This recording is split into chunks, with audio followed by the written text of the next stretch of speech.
Hello, everyone. Yes, it's us, and this is our 50th episode together. We've done 50 episodes, and it's been an absolute pleasure doing this. I've really enjoyed it, and Del Boy has been great through these 50 episodes, and it's great. Honestly, I mean this. Your support has been fantastic, Del Boy, and all the people that watch us, and it's wonderful. It's a real pleasure every week. So thank you, everyone that's been involved in all this. It's yeah, I'm really happy with this. So I decided that we should do something a bit more different than what we normally do.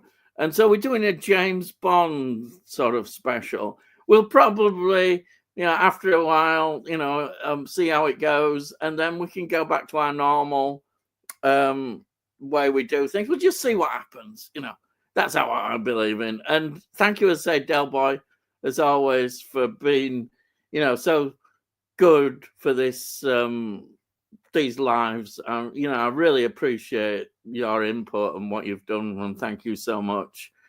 And Shall I start the rant now? Stop gushing, you miserable Yorkshire bastard. Yeah, do the rant now. Quick. Yeah, that's what people want, a good old rant.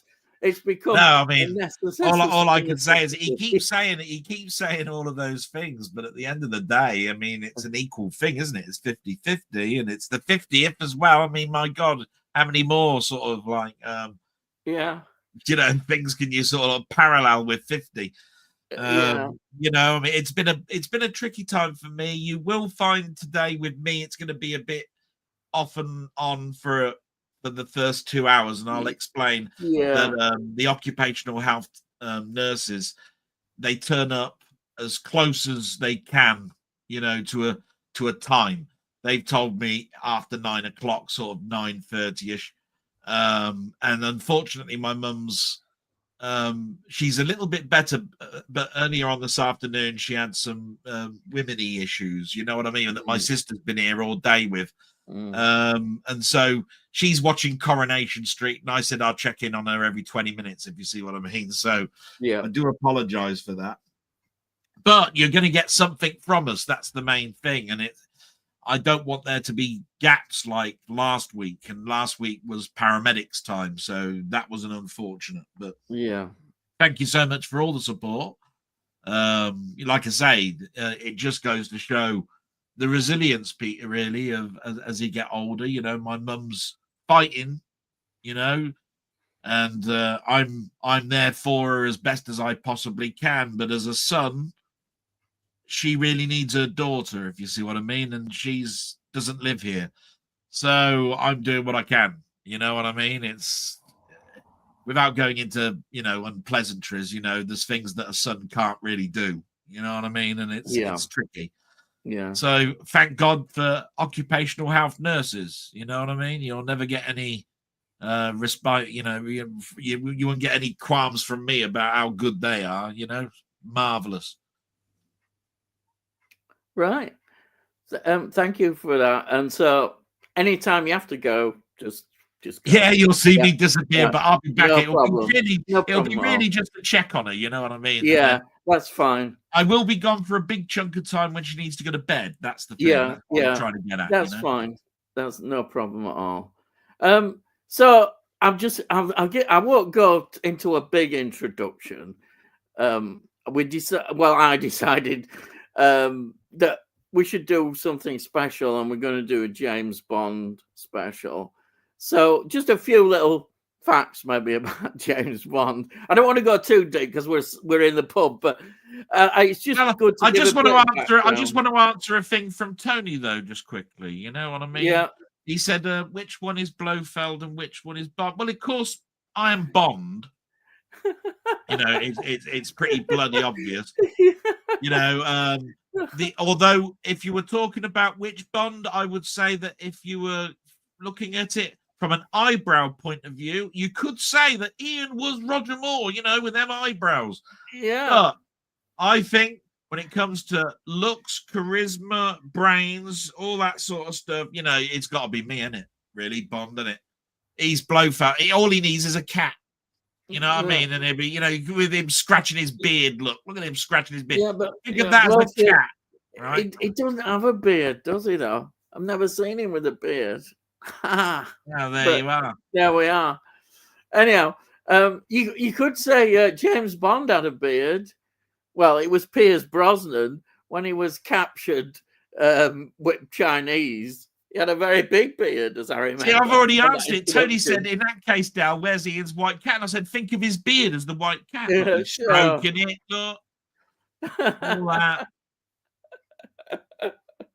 Right. We all know you're here for me, really. Yeah, it's in his name, it's in his name only. Yeah.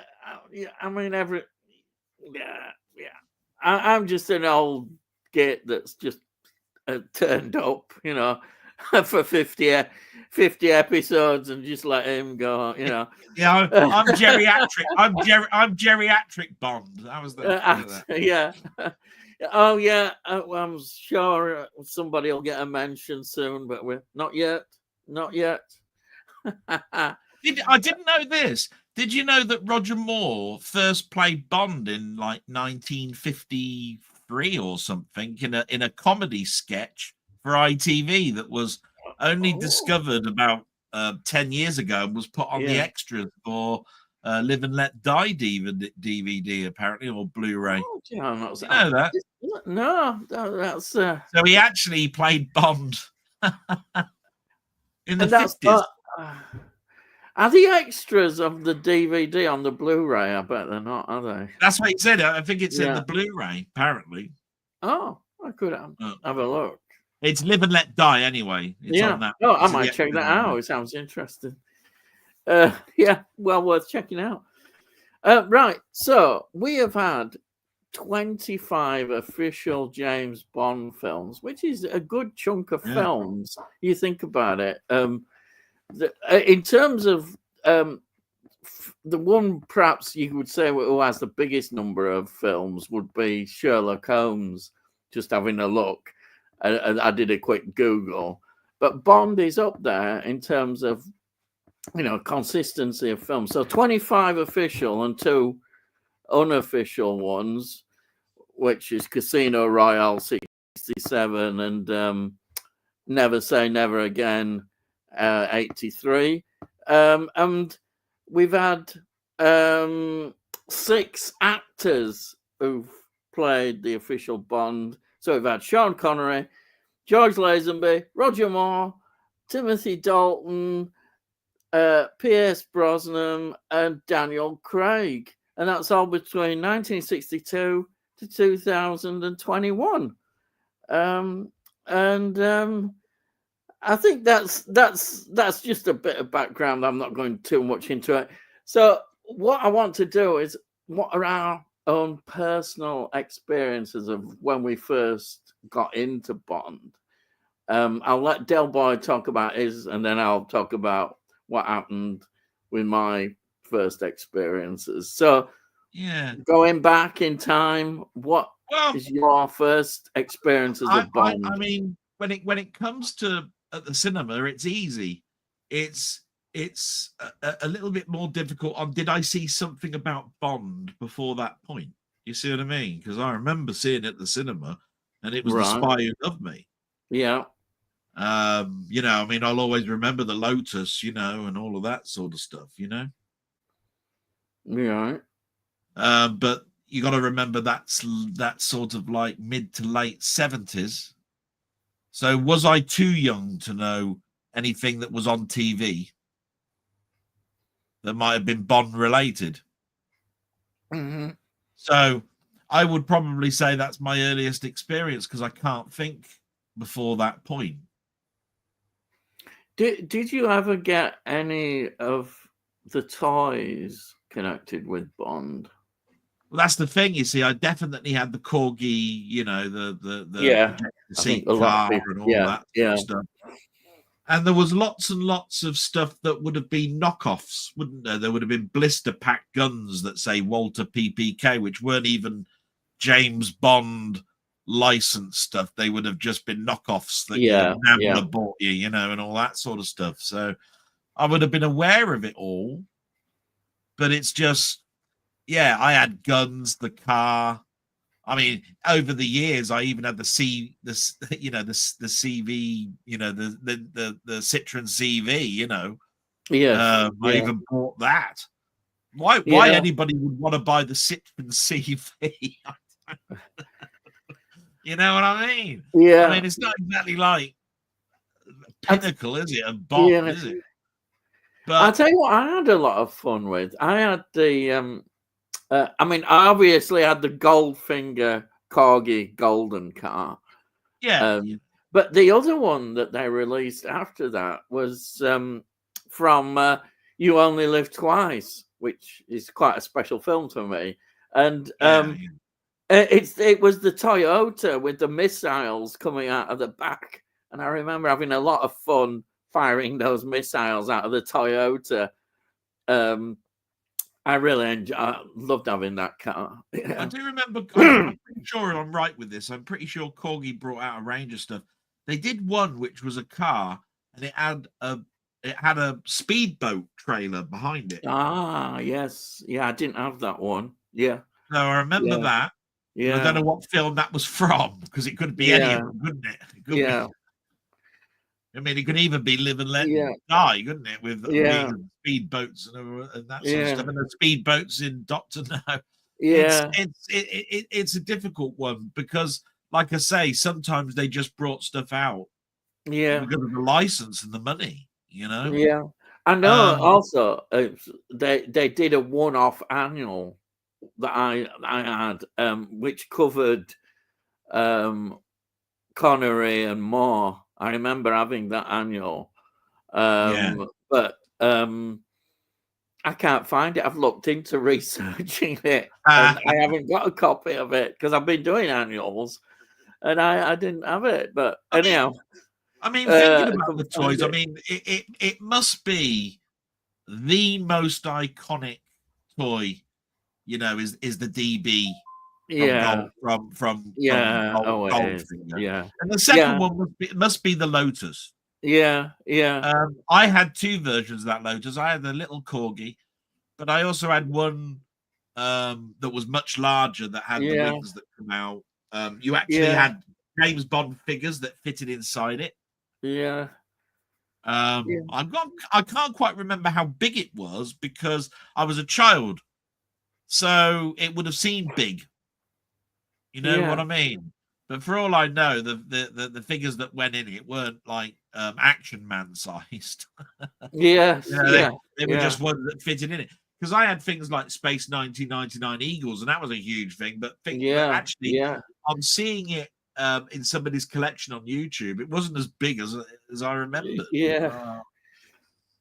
You know Yeah. what I mean? So Have you still got that? Or is now it I must gone? admit the toys went years Oh, ago. yeah. I mean, I've been. it's amazing that I remember them and had them because I was a huge Dinky toy Yeah. collector, not Corgi. Corgi, I liked, No, I but like Dinky, Corgi. Yeah. wow. You know what Yeah. I mean? Yeah. there was the Captain Scarlet SPV Of and the course. Yeah. Interceptors, and they all had the Yeah. big sort of like pull gun things with Yeah. massive missiles at the front, or you pressed it down and a missile would fire at Yeah. the front, or an ejector. You know what I mean? Yeah.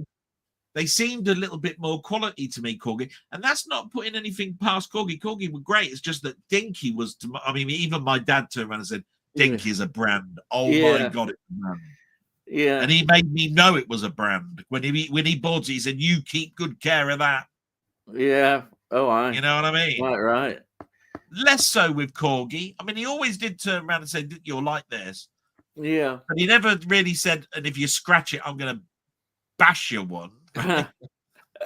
But it was almost like with a stern voice with the Dinky. If I went in there and said, "Dad, I've peeled the sticker off," it'd killed me. Yeah. But my dad was a big Dinky. Yeah. Yeah. So my first Bond film my dad took me to see would be You Only Live Twice. And wow, I remember seeing it and just being totally blown away by it. I can't remember anything. I'd never seen any Bond on TV at that time. I don't think there would have been. And yet Sean Connery left after that. And then he came back with Diamonds but Are he left, Forever. didn't he, after that? So he would have been under a lot of. What I'm trying to say is the relationship between the Broccoli's and him must have been very low during that film, and it usually comes across in the acting, but it just shows he's a professional if you really. Yeah, I think it does. Yeah. I to this day, You Only Live Twice, I would put as my favorite Bond film. And I suppose it's because it was the first one I saw. But when I examined the film, it's got everything that I loved about James Bond in Blofeld, played by Donald Pleasance, and Donald Pleasance. I love Donald Pleasance, and the cat and all that. And then the volcano, the villain's base, all these things that to me were iconic Bond are all in that film. And that's, for me, that is why maybe I don't like modern Daniel Craig era as much, because it's lost some of that kind of wonder that you've got with the villains, and that the villains don't appear as good nowadays as they were then. But so my early memories of Bond are from You Only Live Twice. And then the second film, of course, that I saw was on Her Majesty's Secret Service. And that, of course, the immediate attraction as a child was Diana Rigg, because I was a great fan of watching The Avengers. So to have Diana Rigg in a Bond film at that age, I was totally blown over. And now I think that is an interesting film, because at the time, a lot of people didn't think it was as good. Now the assessment is that it's a very good film. It's a very eye up in the series of Bond.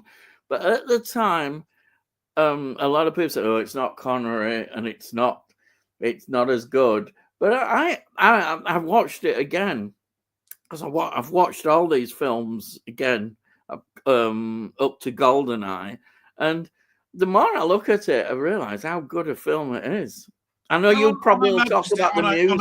The music is fantastic. Even I noticed, how deaf I am with music. But you notice the music on Her Majesty's Secret Service is a pivotal point. It's one like you cannot sort of like canon it, really, because obviously with the marriage and then the death. Yeah, there's all that to it. There's depth to it. You have to understand from that point, you can't therefore not recognize that as a Bond film, because it's referred to again. In what was it? For Your Eyes Only? Yeah, For Your Eyes Only. For Your Eyes Only at the beginning, if I remember rightly, which has got the helicopter stunt. Yeah. Bond is visiting the graveside, and he leaves a single rose. Yeah. So they still acknowledge that canon. Yeah.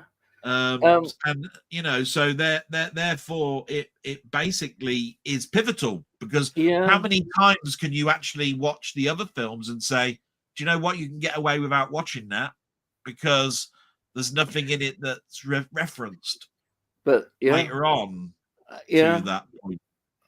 There are, don't get me wrong, because he remember Roger Moore met that bloody sheriff several times, and he was a recurring character. So there is recurrence, but what I'm trying to say is nothing is as recurrent as pivotal as a marriage. Powerful. You know what I mean? And a death right at the end. Yeah. And I've always wondered what the audience reception was to the end of that film. Oh, it was I remember it. I was only a kid, and I could feel that emotion there.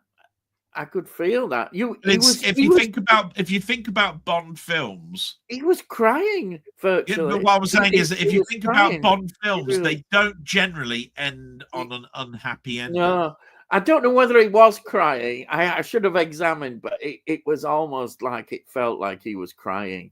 There were tears there. It was just so powerful way to end a film.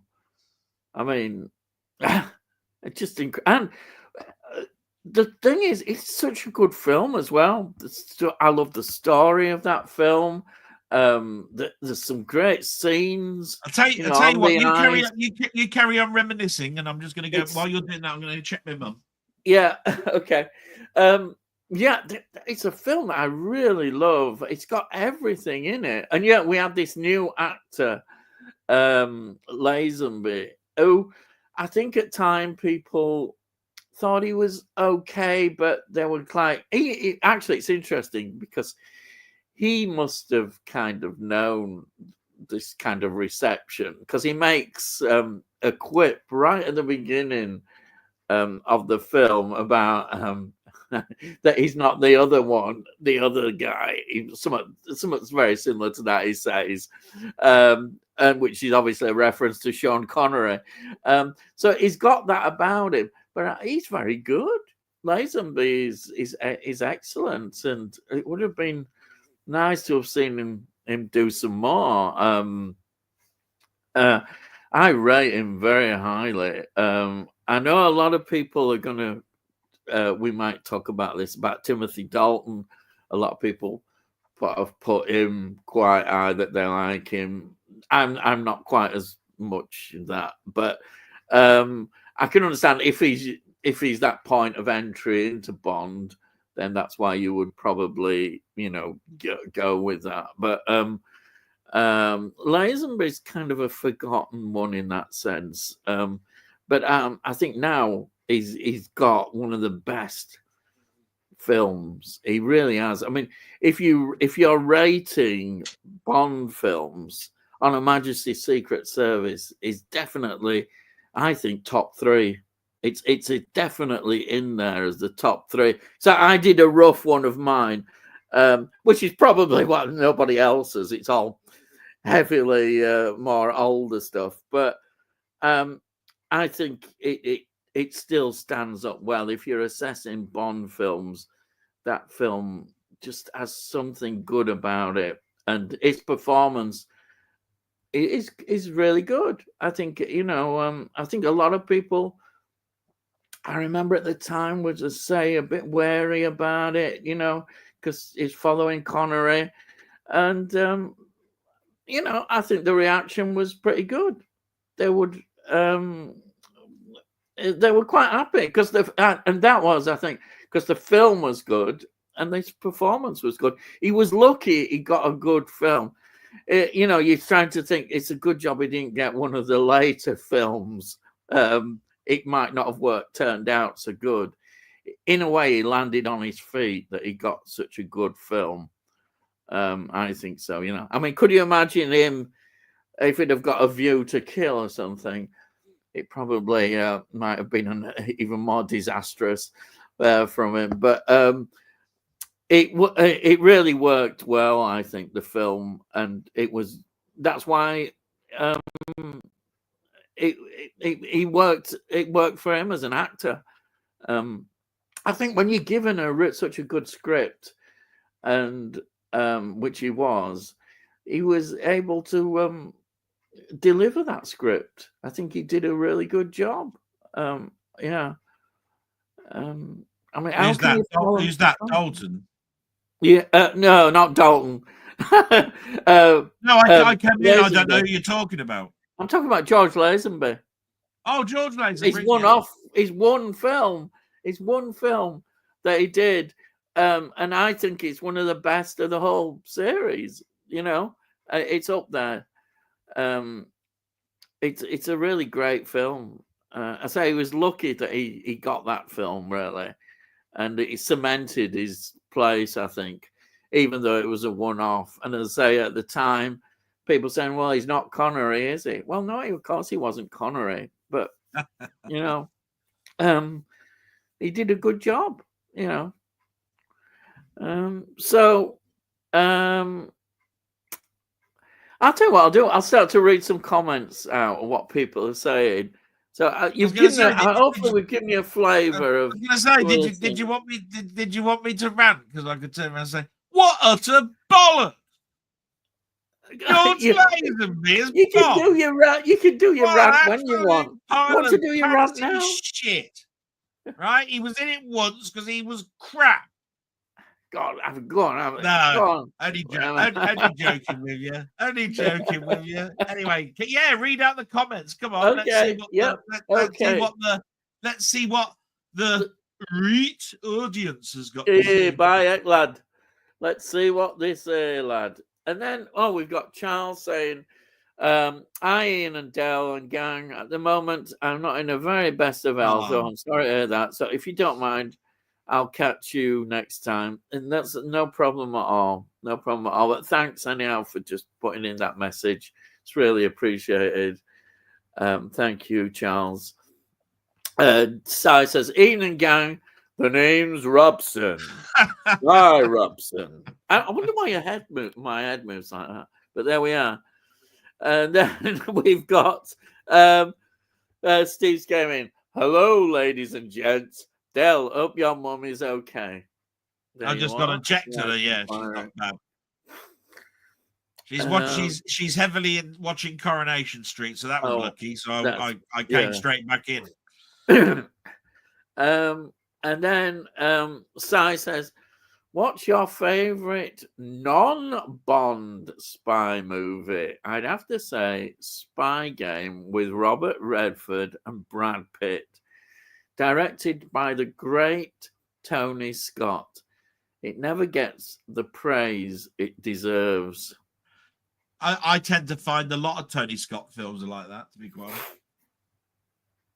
Always lived under his brother's sort of like shadow a little bit. But, you know, I mean, if you have a look, they used to turn around and say, if you want a slow pace perfection type film, watch a Ridley Scott film. If you want action packed, oh my God, dumbed down, enjoyable films, go and watch Tony Scott. Which I thought was a little bit, that's sort of like dumbing down the argument a little bit. Yeah. Tony Scott was equally as good visually. Definitely faster paced films. Yeah. Definitely possibly less thought provoking because of the action sequences that are in there. But I thought they dovetailed each other rather than lived in each other's shadows. To me, they dovetailed. And such a sad shame, really, to take his own life. I take it that's what happened. I think it was designated as a suicide, chucking himself off the bridge like that. How Ridley Scott continued, I don't know, but we're lucky.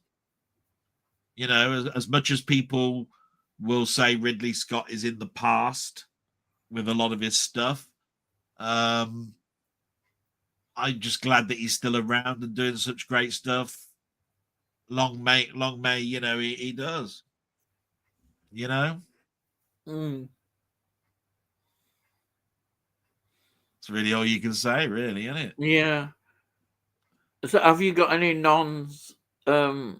Bond spy movies then that you like? What's your favorite? That's a hard one, isn't it? Because, I mean, at the end of the day, there's lots of spy movies that I've seen that I've enjoyed, like Our Man, you know, in the Flint movies, you know, was it Our Man Flint and you know, which are funny. But I'm just trying to think of a great spy film. I can think of one, but it's and it's one of your favorite films. Even though it's not, you might say the central character isn't the spy, it's the person who gets involved in it. Is that any hints? Say again? Favorite films? What's that? I'm trying to. Okay, what are your favorite films? Hitchcock films. Oh right. Oh okay. Oh well, North by Northwest. But is that a spy film? Well, and it's because he gets involved and has to go on the run. It's still kind of involved with the Secret More of an Service. espionage film, isn't Yeah. it? Really? Um, That's why I never really thought about it as being, well, is yeah. it a spy Yeah. film? Because they are people. Yeah, I suppose it's the definition of spy films, really. But that is kind of, Because he was more, you know, it was more a double agent. Well, actually, it was a false agent and well, more. yeah. I mean, it's like a typical Hitchcock film where he's having to go on the run, an innocent man Yeah. getting mistaken, which is a big theme of Hitchcock. But it's still to do with, you know, the secret services and all that. Yeah. I mean, some people will say, even though I don't think of them as spy films, all these John Wick, Jack Reachers, all of these sort of things. Yeah, there's all those. I've not seen those. You know, because I think of them as just being a character, you know, because you could say the Bourne Identity, you know, I mean, and all of those sort of stuff. They're all, but they don't work for an organization like MI5 or something. Yeah. You know what I mean? Yeah. That's why I'm going, you know, when you're thinking about, you know, spies, you always think of them as being working for the government undercover during the war. I mean, you could look at some of the spy films like the Ipcris Files and the Man. Yeah, that's exactly what I would. I would probably look at a Michael Caine film as probably that's exactly what I would do. One of my favorite spy films, and you know, and I'd have to think which one would I choose. Probably the Ipcris Files. Yeah, I agree. I would. But you know, there's 3 of those films that you could choose from, and not one of them would I turn around and say you'd be in the wrong. Yeah, no, I think Michael Caine is brilliant in that role, and it suits him so well. So you know, I'll go with you know with any one of the 3 Michael Caine. Yeah. I can't think of anybody else who I would choose. Michael Caine is just so good. I mean, it's Dr. Zhivago, which is a spy. No,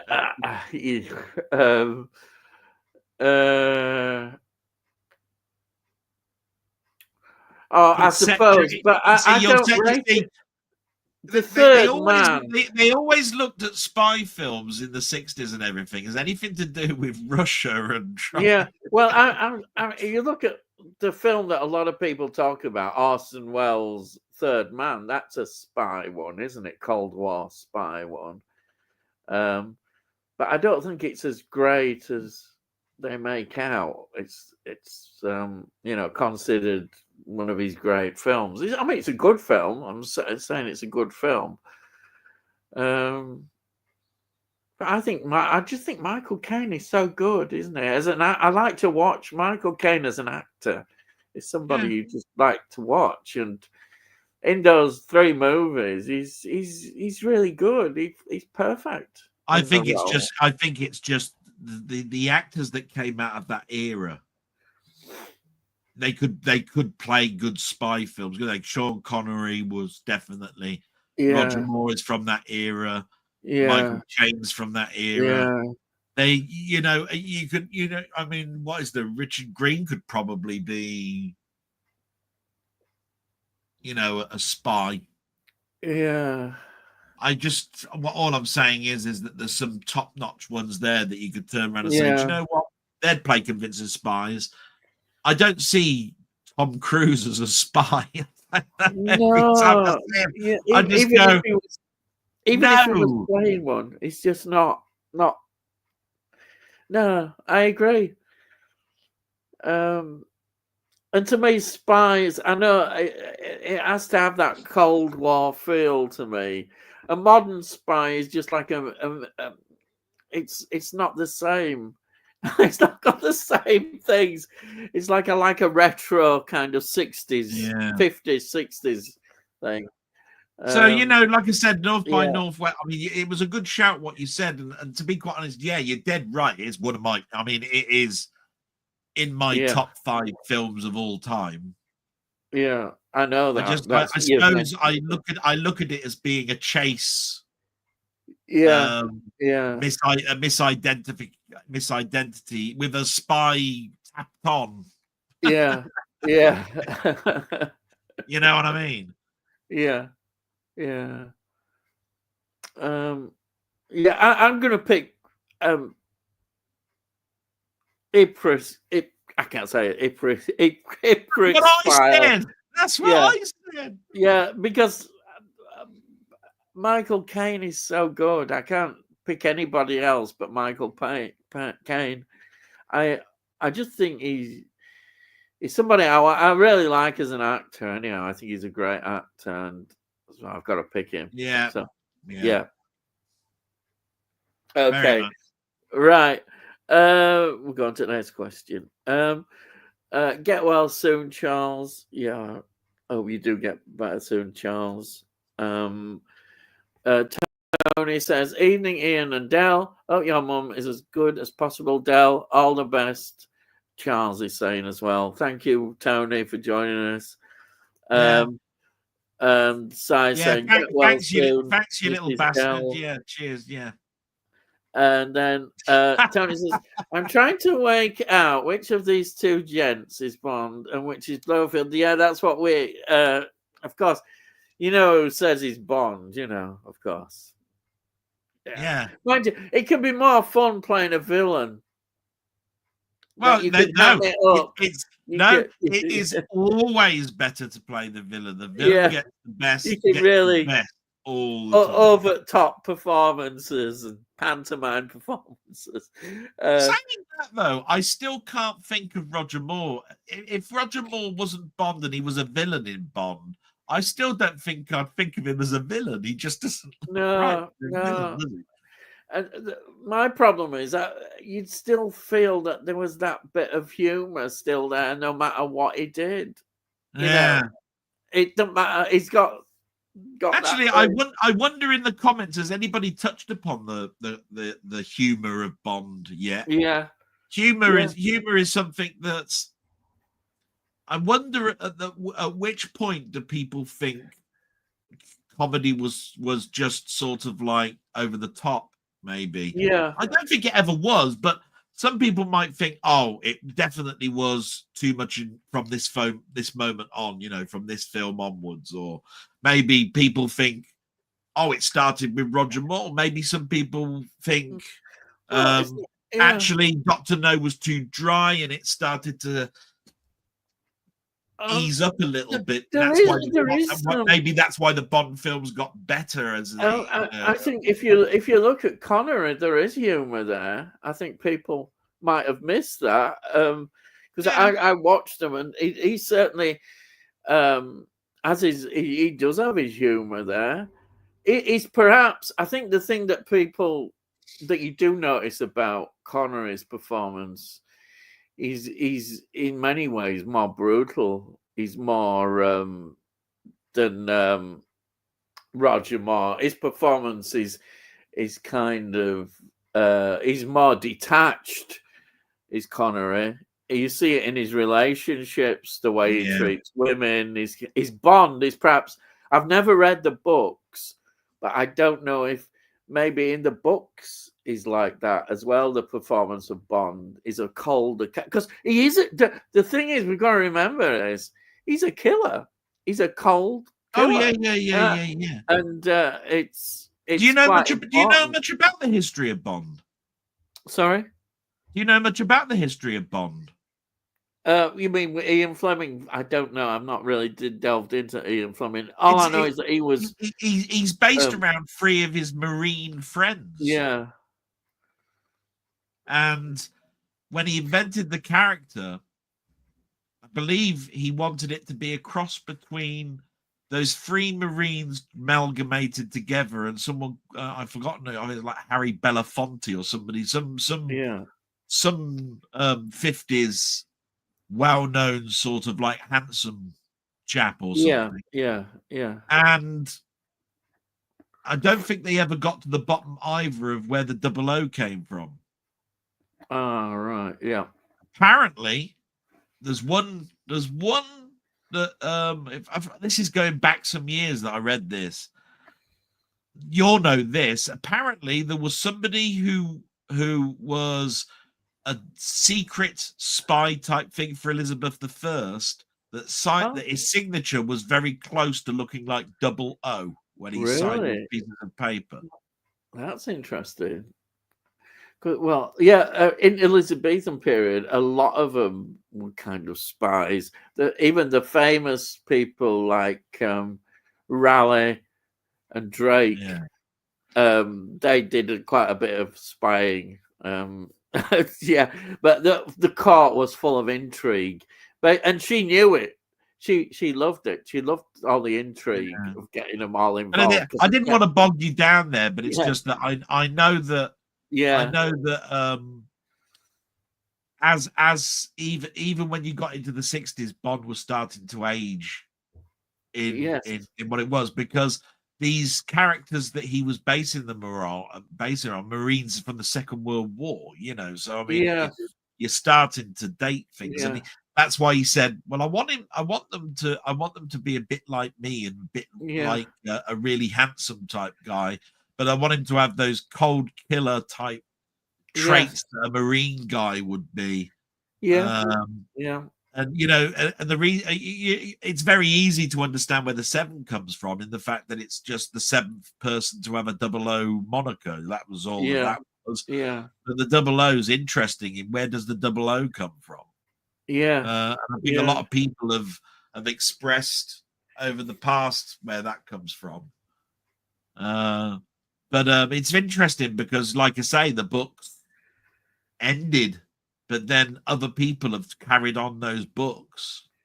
And those are the later films that we've come to see. You know, they've not been written by Fleming. I mean, I've not read them all, but I think the later you go, the more it shows. Aren't they just using the title often, and it's not? It's not related to the book at all. He wrote his first Bond novel, GoldenEye Ranch. Oh, really? Oh, well, there you are. Yeah. So that's where the GoldenEye comes from. He used to go into this building called the GoldenEye Building or something like that. Which is his home or something. But he used to go in January, and he'd come out with a book by end of March. And of course, there you are. That's all I know about the writing. The writing was very quick. A link with something that I really love is, of course, Ian Fleming wrote Chitty Chitty Bang Bang. There you are. Chitty, chitty, bang, but bang. You see, that's where things go. You know, I mean, so he obviously, you see, he did some great stuff, and then he did Chitty Chitty Bang Bang, and he fell off. Was even more successful with Chitty Chitty Bang Bang. He fell off the wagon, and did this little children's thing, He knew what he was doing. Bond was preparing him for writing his masterpiece, which was I'm not a historian of Bond. It's just there's bits of information that I know. Like, I mean, Monty Newman did the main theme, but actually John Barry is credited. And it was under all sorts of legal wrangles. I would make some observation, and you can then carry on with this. Without the music, Bond is not the same, and that proved it to me when I watched Never Say Never Again, which I know not everybody will agree with me, and I'm a great Sean Connery fan. I really didn't think it was very good. And one of the things lacking was the music. And I normally don't listen to music in the same way. But I thought, well, this is not a Bond film because it's not got the Bond music. And that just shows you, to some extent, how important that music is to Bond. It's part of the thing, isn't it? The music. Well, yeah. I look at it in a specific way. when David Arnold was handed the reins, right, to doing a number of Bond films, that's the split from where the music was done in a certain way and then music went in another way. And anything from David Arnold onwards, there is snippets of good stuff. But as far as I'm concerned, everything before David Arnold, I could name tracks and quality abound in everything. But everybody expects this in a Bond film when he goes, the name's Bond, James Bond. And then that music comes on, the theme, it comes on. You're expecting it, and it comes on. And that's how important the music gets ingrained in you, that you know it's a Bond film. And then, the music is there, and if that's why it works so well. I think John Barry's last complete score was The Living Daylights. Oh, right. Yeah. They got somebody else in to do the score for the next film. Yeah. But then it was David Arnold from Pierce Brosnan onwards. Sort of, right? Yeah. Right? And you got to remember, there's a good 6, 7 years, is there, between Dalton and Brosnan? Let's see. Timothy Dalton was 1987 to 1989. Yeah. And Brosnan, is 1995 to 2002. So there is a bit of a gap. 89 to 95. There's a gap. I thought it was longer than that, but that's still quite a long gap in terms of James Bond films. But it's weird because the main themes, that are there,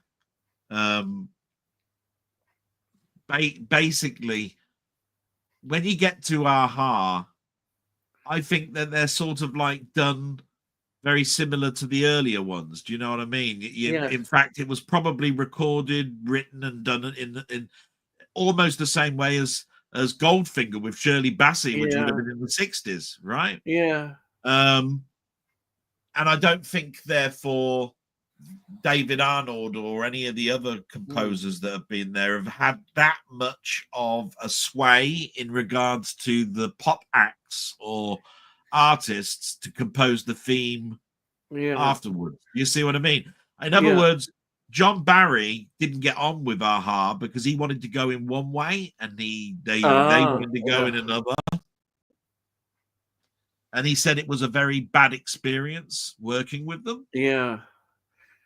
And so he didn't. Do you think that the modern James Bond songs are not as strong nowadays and not written in the same way? Well, what I'm trying to get at is that you will hear the motifs of. Oh, you hear them in all the songs. I mean, like Skyfall, which I've picked that out because that might be a better one of the modern ones. And I don't think they're very good, a lot of modern ones. But you can hear the Bond thing even in Skyfall. You know it's a Bond. Yeah, but this is what I'm saying. Song. This is what I was getting at. Yeah. If you watch, and this is where it really is easy to interpret. If you watch A View to a Kill, right, the main theme is there, Spandau Ballet, right, but you will hear the motif to that main theme all the way through the film. Not the 007 main theme, for Bond. I'm talking about, you'll hear that meeting you with a view to, motif all the way through it. Where is Skyfall? Right, Where do you hear the motif of Skyfall? I don't know. Yeah, you tell me. you're saying that it isn't there. You're saying so what I'm trying to say is it is there, but it's nowhere near as used because they count the two things as separate. Yeah. Now this is interesting because that's looking at the way a score is written, which I don't know anything about really. But what you're saying is interesting. that they're not using the score. They are. What I was trying to get at is that I think when the main theme was done, even if it was done by Burt Bacharach, right? Yeah. When the main theme was done, they used motifs from the main theme through the film, because they'd get a composer and they'd say, "This is what we're using as the main theme." Yeah. And he would write a score, and there would be motifs from it. Yeah, you see what I mean? Yeah. And that's old style way of doing things, right? I think that heavy influence went towards the artists themselves to do their own whatever they wanted to do. Yeah. You see what I mean? And it might even be that the theme tune wasn't even was even known by an artist, and the score might have already been done. Oh, yeah. It's difficult for me to answer that one, because I always look at that divide, and I've never really gotten on with the music from Brosnan onwards. Yeah, yeah. And I've got the vinyl to all of the ones before it. Yeah. Right. I mean, to me, one of the worst Bond songs I've ever heard, and I don't like him, and I think a lot of people would agree, is that Sam Smith character, whatever he is. That is one of the worst Bond songs I have ever heard. It really is the low, even past ones which were not quite as strong. That one is the absolute pits. It's just terrible. And I can't, it's sad that we seem to have lost good songs, I'm not even just talking about the music. I'm just looking from a song point of view. We don't have the same standard of songs anymore. The songs, but it's amazing, because the Bond themes before Brosnan, there are more nominations for an Oscar. Yeah. Bond won more Oscars later. Yeah. So in other words, Skyfall's won an Oscar. Yeah. Best song. I think The Writing on the Wall, Sam Smith, that won an Oscar. God, yeah. And yeah, I think to myself, you're telling me Sam Smith's The Writings on the Wall is better than Goldfinger? I mean, where that? All I can think of is the music must have been so tight and hard to actually pick, an Oscar winner. Yes, they didn't win the awards, because I tell you what, you must be hard pushed. Yeah, to actually turn around and say, "Yeah, Sam Smith, you won an Oscar." Because I'd turn around and think, "What for that shit?" Yeah, it is probably the worst. It's the worst. I'm sure it is the worst song we've ever had from Bond. That song was just awful. I can't stand them. Mind you, I am prejudiced. Okay, I'm going to be honest. I can't stand him, but it doesn't help. You're talking about Sam Smith, yeah? Yeah, I can't stand him. So therefore, do you know what? Prejudiced already. I think there's about 2 tracks I like of Sam Smith total. Yeah, he's just awful. I don't know what he is, but whatever he is, he's awful.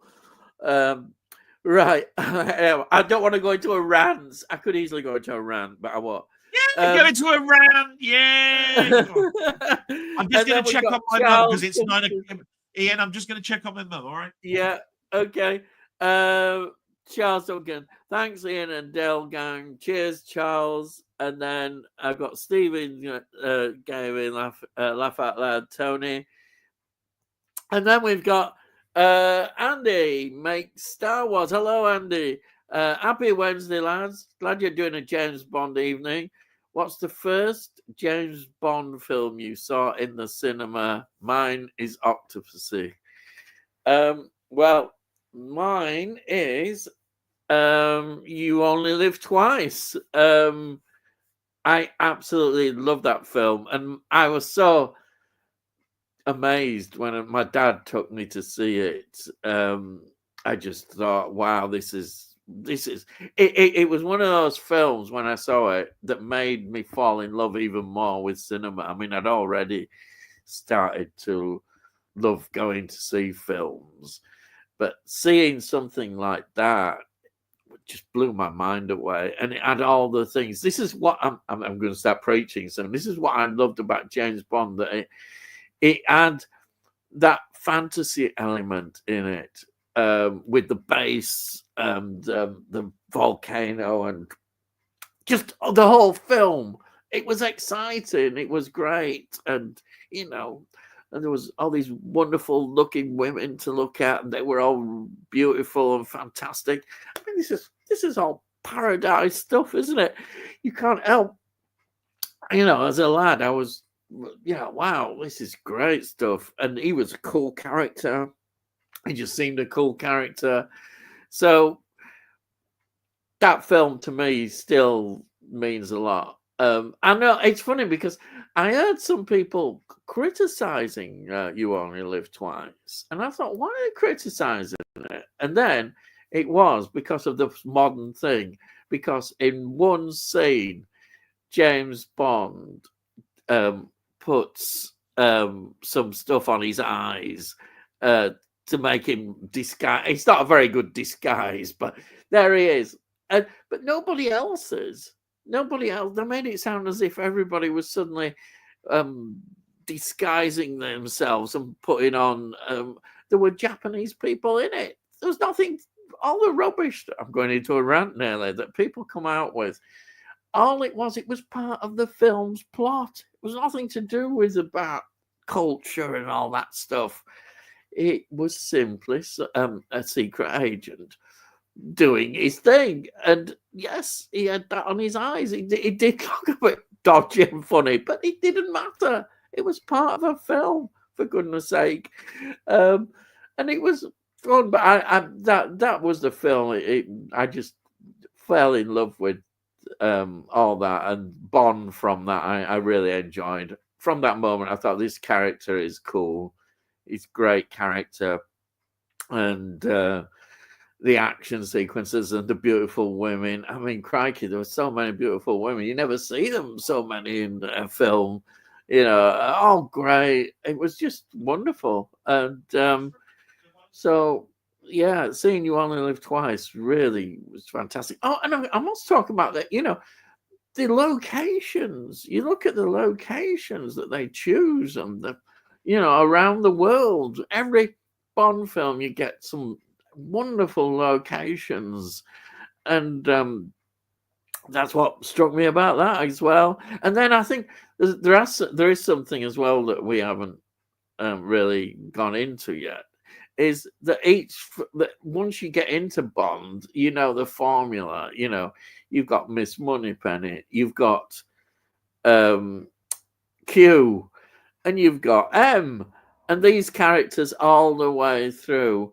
And that's a nice touch about the continuity. What about the great continuity aspect of Bond is that those characters continued through the film. So you're watching it one film, and then they pop up again. And of course, it gets to a point where you're waiting for Q to come in with his latest gadgets. And the other thing about Q as a character is really interesting. They kind of developed him a bit, because in the later films, he's given a chance to actually kind of go on location. He goes out to meet Bond and showing him all the gadgets as well. I mean, there's so many good things in the Bond that you expect. You always expect the Q scene where he's demonstrating, and sometimes, of course, he's there. You see him at this sort of area where there's all these people doing all these things, testing out all these things, and that's wonderful. And you see all these things, they appear in the films, and you're waiting for them. That's how you're so into Bond. You say you're waiting for that, and it's going to come, and it comes. So I think as a child, why I got into it were all these things. It was just something I'd not seen in films before. It just seemed it's exciting. It seemed exciting, and I think actually it's another thing about you can say about Bond films is you go often from scene to scene to scene. It's non-stop sometimes. There's hardly any respite. You're going from one thing to another thing to another thing, and that is a great roller coaster ride. It's exciting. I think that's another thing. I mean, you don't get much downtime. It's a constant scene to scene. You know, he gets in a scrape, and then how's he going to get out of it? He gets out of the scrape, and then he falls into another one, and then something else happens, and the characters around him and the villains, they're predictable. Do you know what? I love it. Is when villains always get overconfident and they're there, the villain going, you know, I'm going to take over the world. Ha ha. Nobody will stop me. The only thing that can stop me is if somebody presses that button and it sets off and blows up the all my base. But that's not going to happen. So it makes me laugh that the fact is he's already told Bond or whoever that if they press that button, they can destroy the base that they're in. Why would you? Why would you tell him that? Because it's obvious if he gets a chance, he'll probably press the button or do whatever. But I love it. These are the things that you actually start to love about a Bond film. You know, the villains, they just can't help themselves, these villains. You know, they've got to explain their plan. They've got to gloat and have one more time where they're going to kill Bond, but they've got to explain everything to him and then give him a chance. And also you're thinking, I wonder how he's going to get out of this. And then you think, yes, I remember him giving a gadget before. He had this gadget, you know, like a cigarette. And is he going to offer a cigarette to him where it fires these darts and does all this? And of course, that's what you get.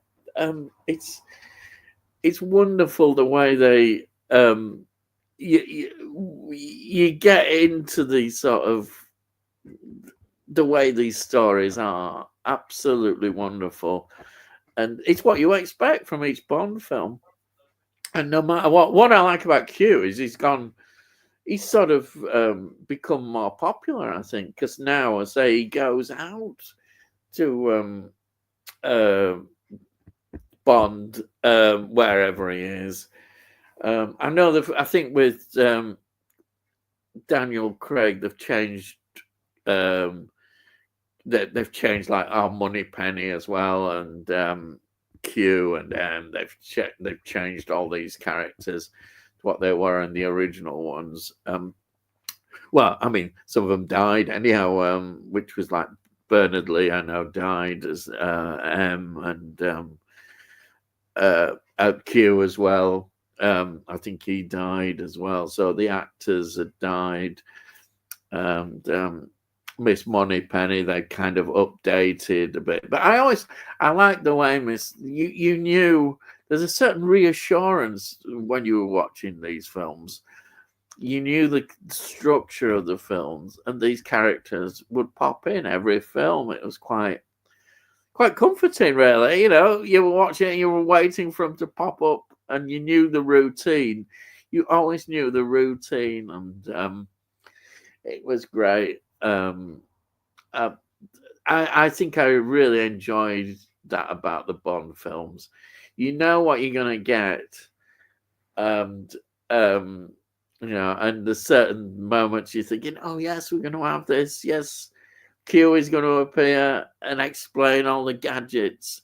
And then, of course, once he's explained them, you're waiting for him to use the gadgets. And inevitably, a scene will come where he can use them, usually when he's been captured by the villains. And it's some great stuff. And, of course, the cars, you know, that became a big part then, demonstrating what the cars do. Some great stuff. Yeah. Yeah, I've got it. Let's get on to some more comments then. Tony says, in that case, tell, where's Ian's white cat? Yeah, it could be here. I suppose you're right. It could be my white beard. Sai says, Ian, is Roger Moore in North Sea Hijack with the beard? Yes, I'll take that. I'll take that. Yes, he does have a beard in that Roger Moore, doesn't he? Brilliant. Yes, I'll take that. I don't know about my eyebrows. I'll have to do a bit of practicing. Yeah, need to do a practice. Die Another Day, Brosnan had a beard. That's right. That's what the one I thought of. Actually, it gets a lot of grief, Die Another Day. And I always think it shouldn't have done. It's got one of the best intro scenes, has it? Where he's captured by Chinese and tortured all over the years and what have you. And I liked it. Do you know why it got criticism? And people kept saying, well, it's got an invisible car now. You know, that's not right. That's not real. You couldn't have an invisible car. Well, why couldn't you? Why couldn't you have an invisible car? The science might be there. People got a bit silly. And I love the film. I think it's great. Do you know why I think it got hate? And it's just my opinion. It's because Madonna sang the theme tune, and Madonna's in the film. But I think it's a great film. I really enjoyed the film. And who cannot like Halle Berry as well? Halle Berry, blooming heck. When she comes out of the water, that's a great tribute to Ursula Andress. I love that. I love that scene. I think that's a great scene. And I think she's good in it. I don't care what people say. I liked Halle Berry in it. She's good. But I think those reasons that's why it gets criticized a lot. The link with Madonna, I think Madonna's that kind of artist that gets people's backs up for some reason. And that, I think, is what happened with that film. And also that because they said, you can't have an invisible car, by heck. You can't have one of them. Crikey, it's a film. It's fantasy. But it's something that could happen. Star Trek have cloaking devices. Why can't James Bond have a cloaking device? Yeah, that I nearly got into a full rant there, but I could have done. But there we are. So, Die Another Day. Yeah, you're right. Brosnan did have a beard. So, yeah, that's it. Anything you want to say? You're back. Thank you. What you mean about Brosnan having a beard? Yeah, he did. Next. What else am I supposed to say? Sorry, I missed everything.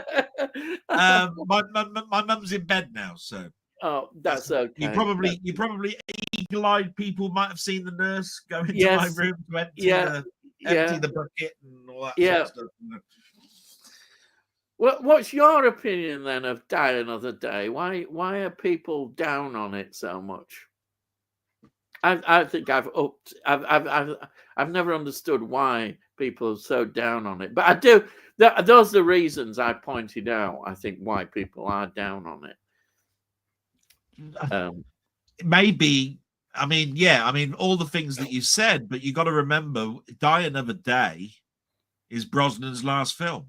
Yeah. I mean, at the end of the day, I don't know whether people were starting to lose it then with Bond.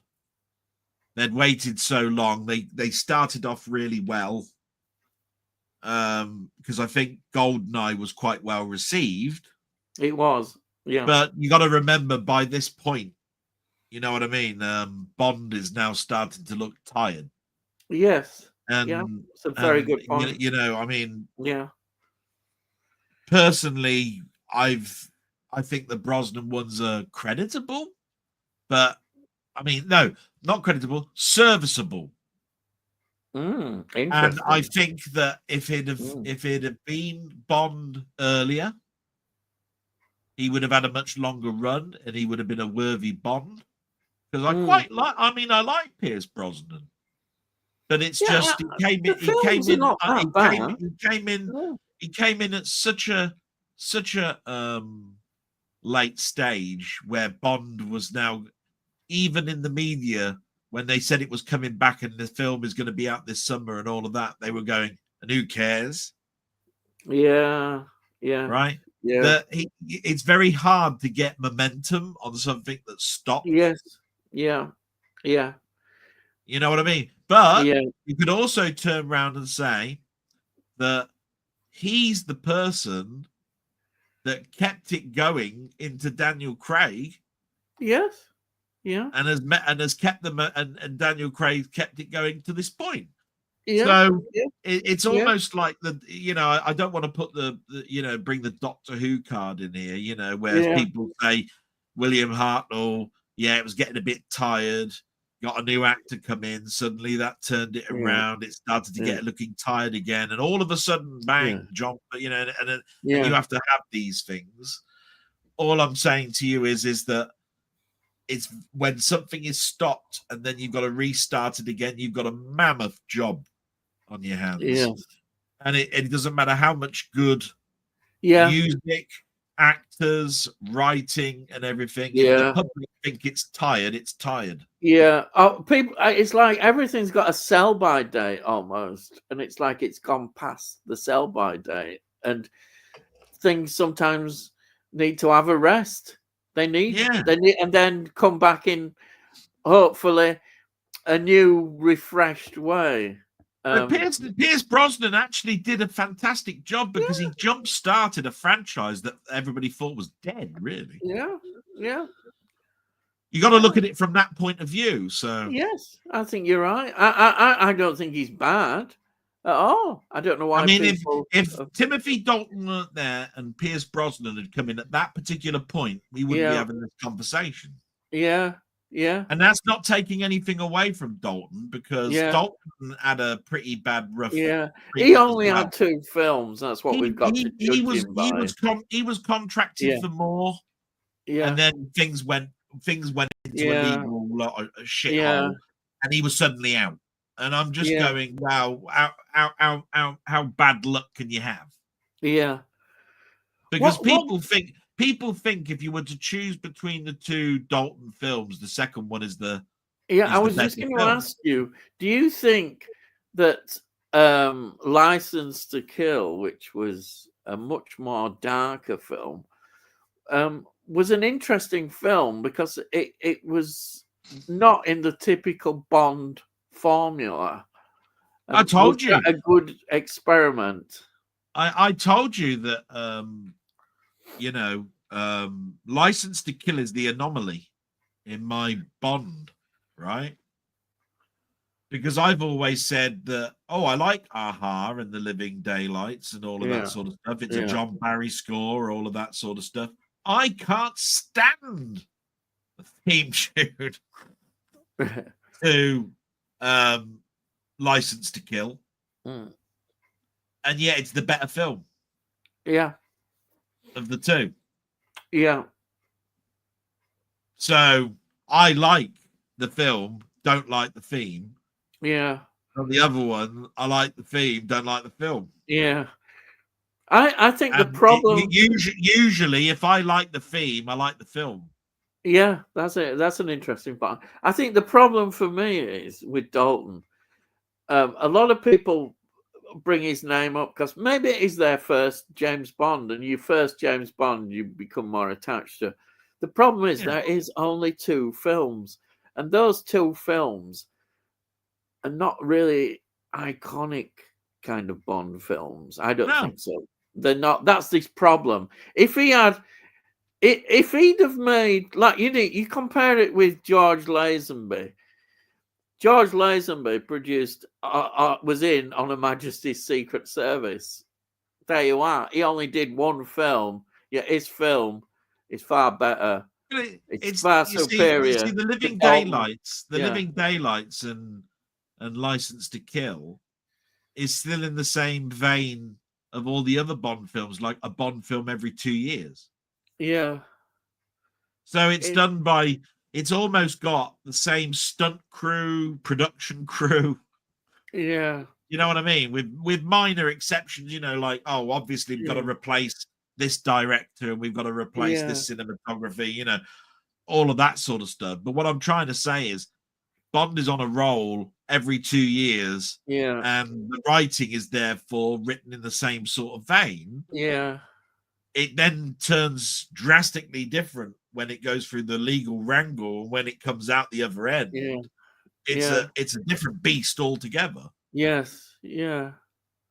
that's where I'm saying, it's a shame about Timothy Dalton. I feel if he'd have had, if he'd have got another Bond, if we'd have got another Bond 2 years later, that would have been, and it'd have been.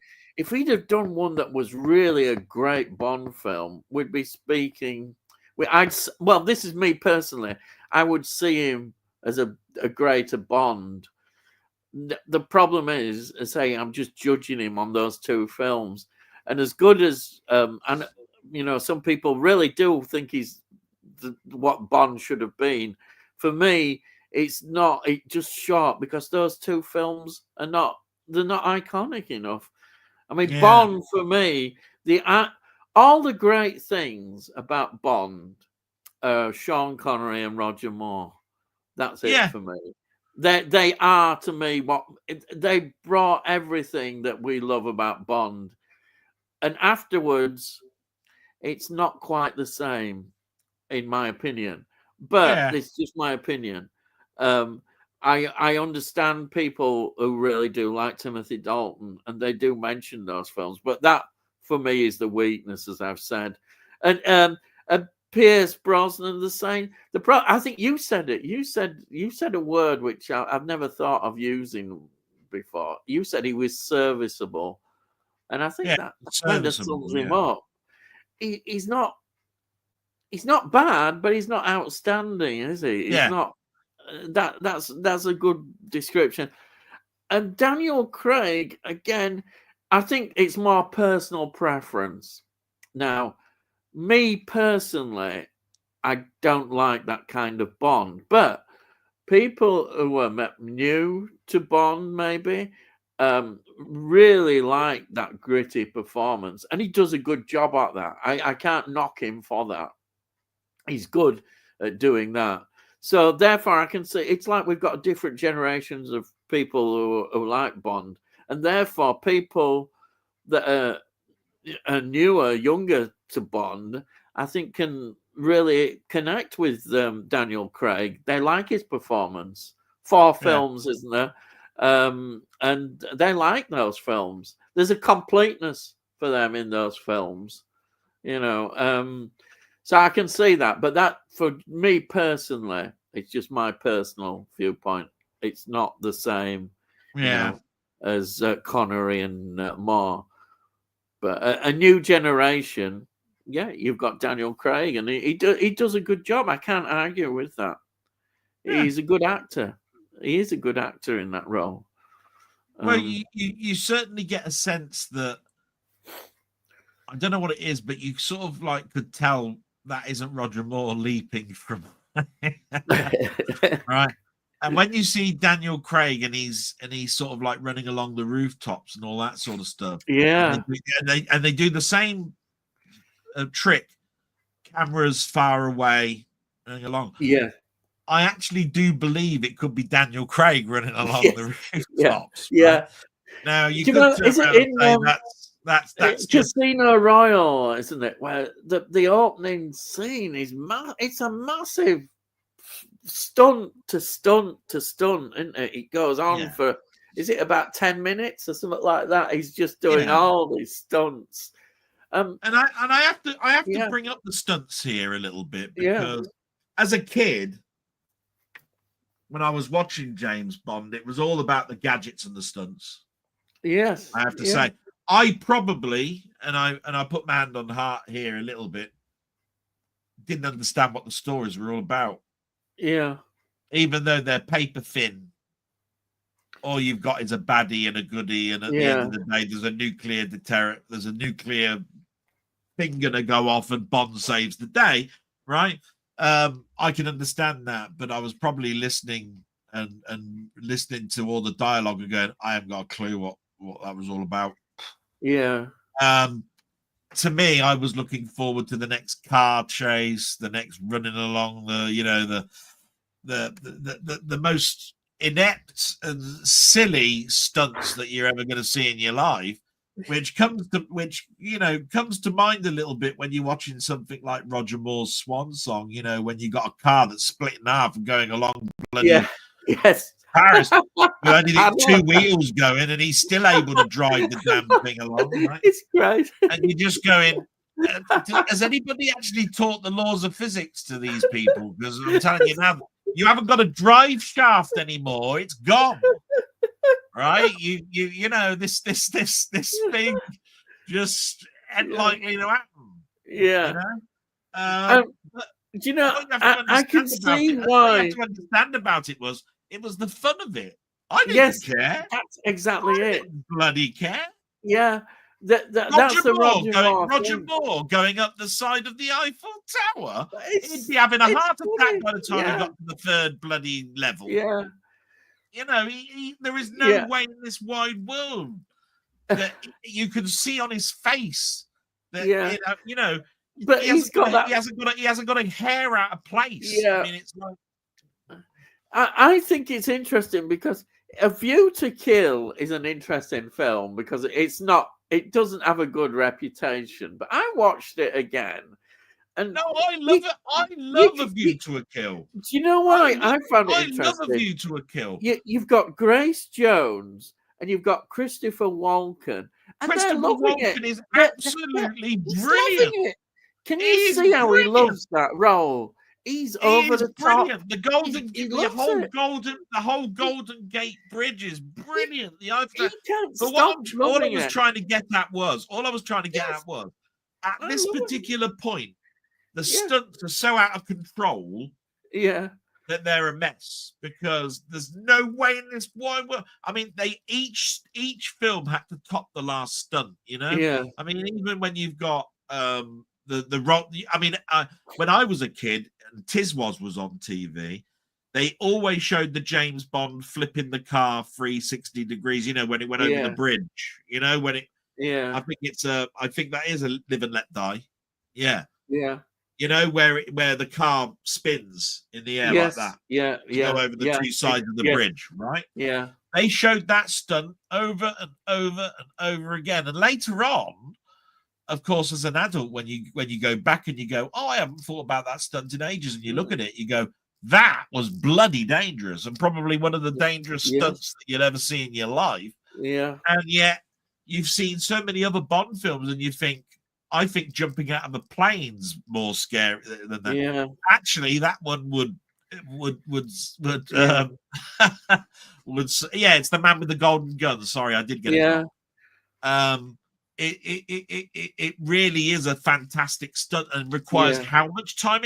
Everything could have gone wrong with that. Everything. Yeah. You had to have the exact revs, the exact mile an hour, the exact angle, you know what I mean? And I look at that stunt and I keep watching it over and over again. I can watch it a million times. Yeah. And I still think, wow. But you get to the stage where it's, View to a Kill and all of that sort of stuff, Yeah.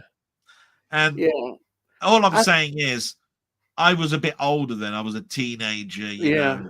And I'm looking at it and I'm still enjoying it, but I'm going, nah. And maybe Spitting Image ruined it for me because they were taking the piss left, right, and center with the Roger Moore doll and all that. Yeah, I know. That's what happened with Roger Moore, unfortunately. It's like it's interesting the way the portrayal of the Bond women started to change. Yeah.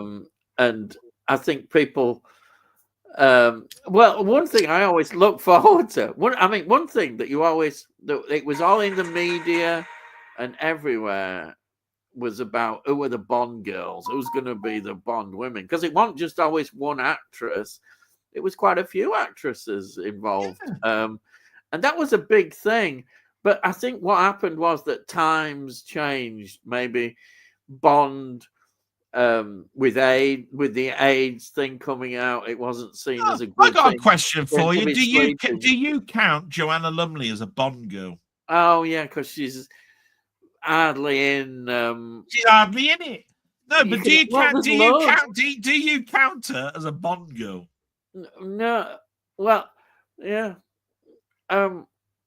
It's like if you mention Caroline Munro, you always think Hammer films, but she has a little bit more of a role, doesn't she? She's actually a villain playing the flying the helicopter. You know what? I watched that. I told you that that was the first cinema experience for me, right? Yeah. I had a huge crush on her. Oh, yeah. Of course, a lot of people. Obvious reasons. Yeah. Right. Yeah. But I actually believe she was flying that helicopter. Yeah. Yeah. Yeah. I can see it. I tell you what, I think there was a jumping quality a little bit with Bond when that film came out. Yeah. Because there was all that Jaws, Egypt. Oh yeah, the Jaws thing as well. Yeah. Yeah. It's just I think it was because I really wanted a Lotus as well. Yeah. Do you know what I mean? Yeah. I think Roger Moore could get away with all that, really. And that's why, even though it was getting silly, the only thing that caught up with Roger Moore was his age, wasn't it, really? Yeah. By View to Kill. He was looking a bit old. That was the problem. Yeah. I think. You can't halt time. No, exactly. And Roger Moore was so popular. Well, let's face it, he was extremely popular. And he made perhaps what many people think is, I don't, but I rate it extremely high. I mean, The Spy Who Loved Me is considered iconic Bond.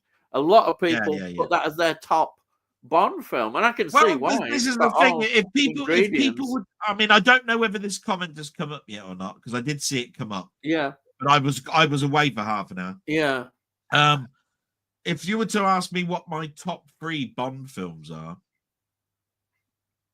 The Spy Who The Spy Who Loved Me, Live and Let Die,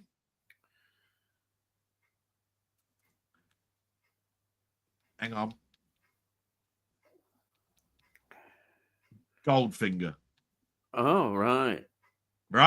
And fourth, yeah, on Her Majesty's Secret Service. Oh wow, that's it. Now I'll tell you what, I'll do a top 5. I can do a top 5 of my bollocks. Hang on. No bollocks to that. There's no. Oh, I'm going to do one more than you little shit. No, well, okay, right? I'll do a top 4 then. You do 4. Okay, I'll do 4. Stuff you up your ass.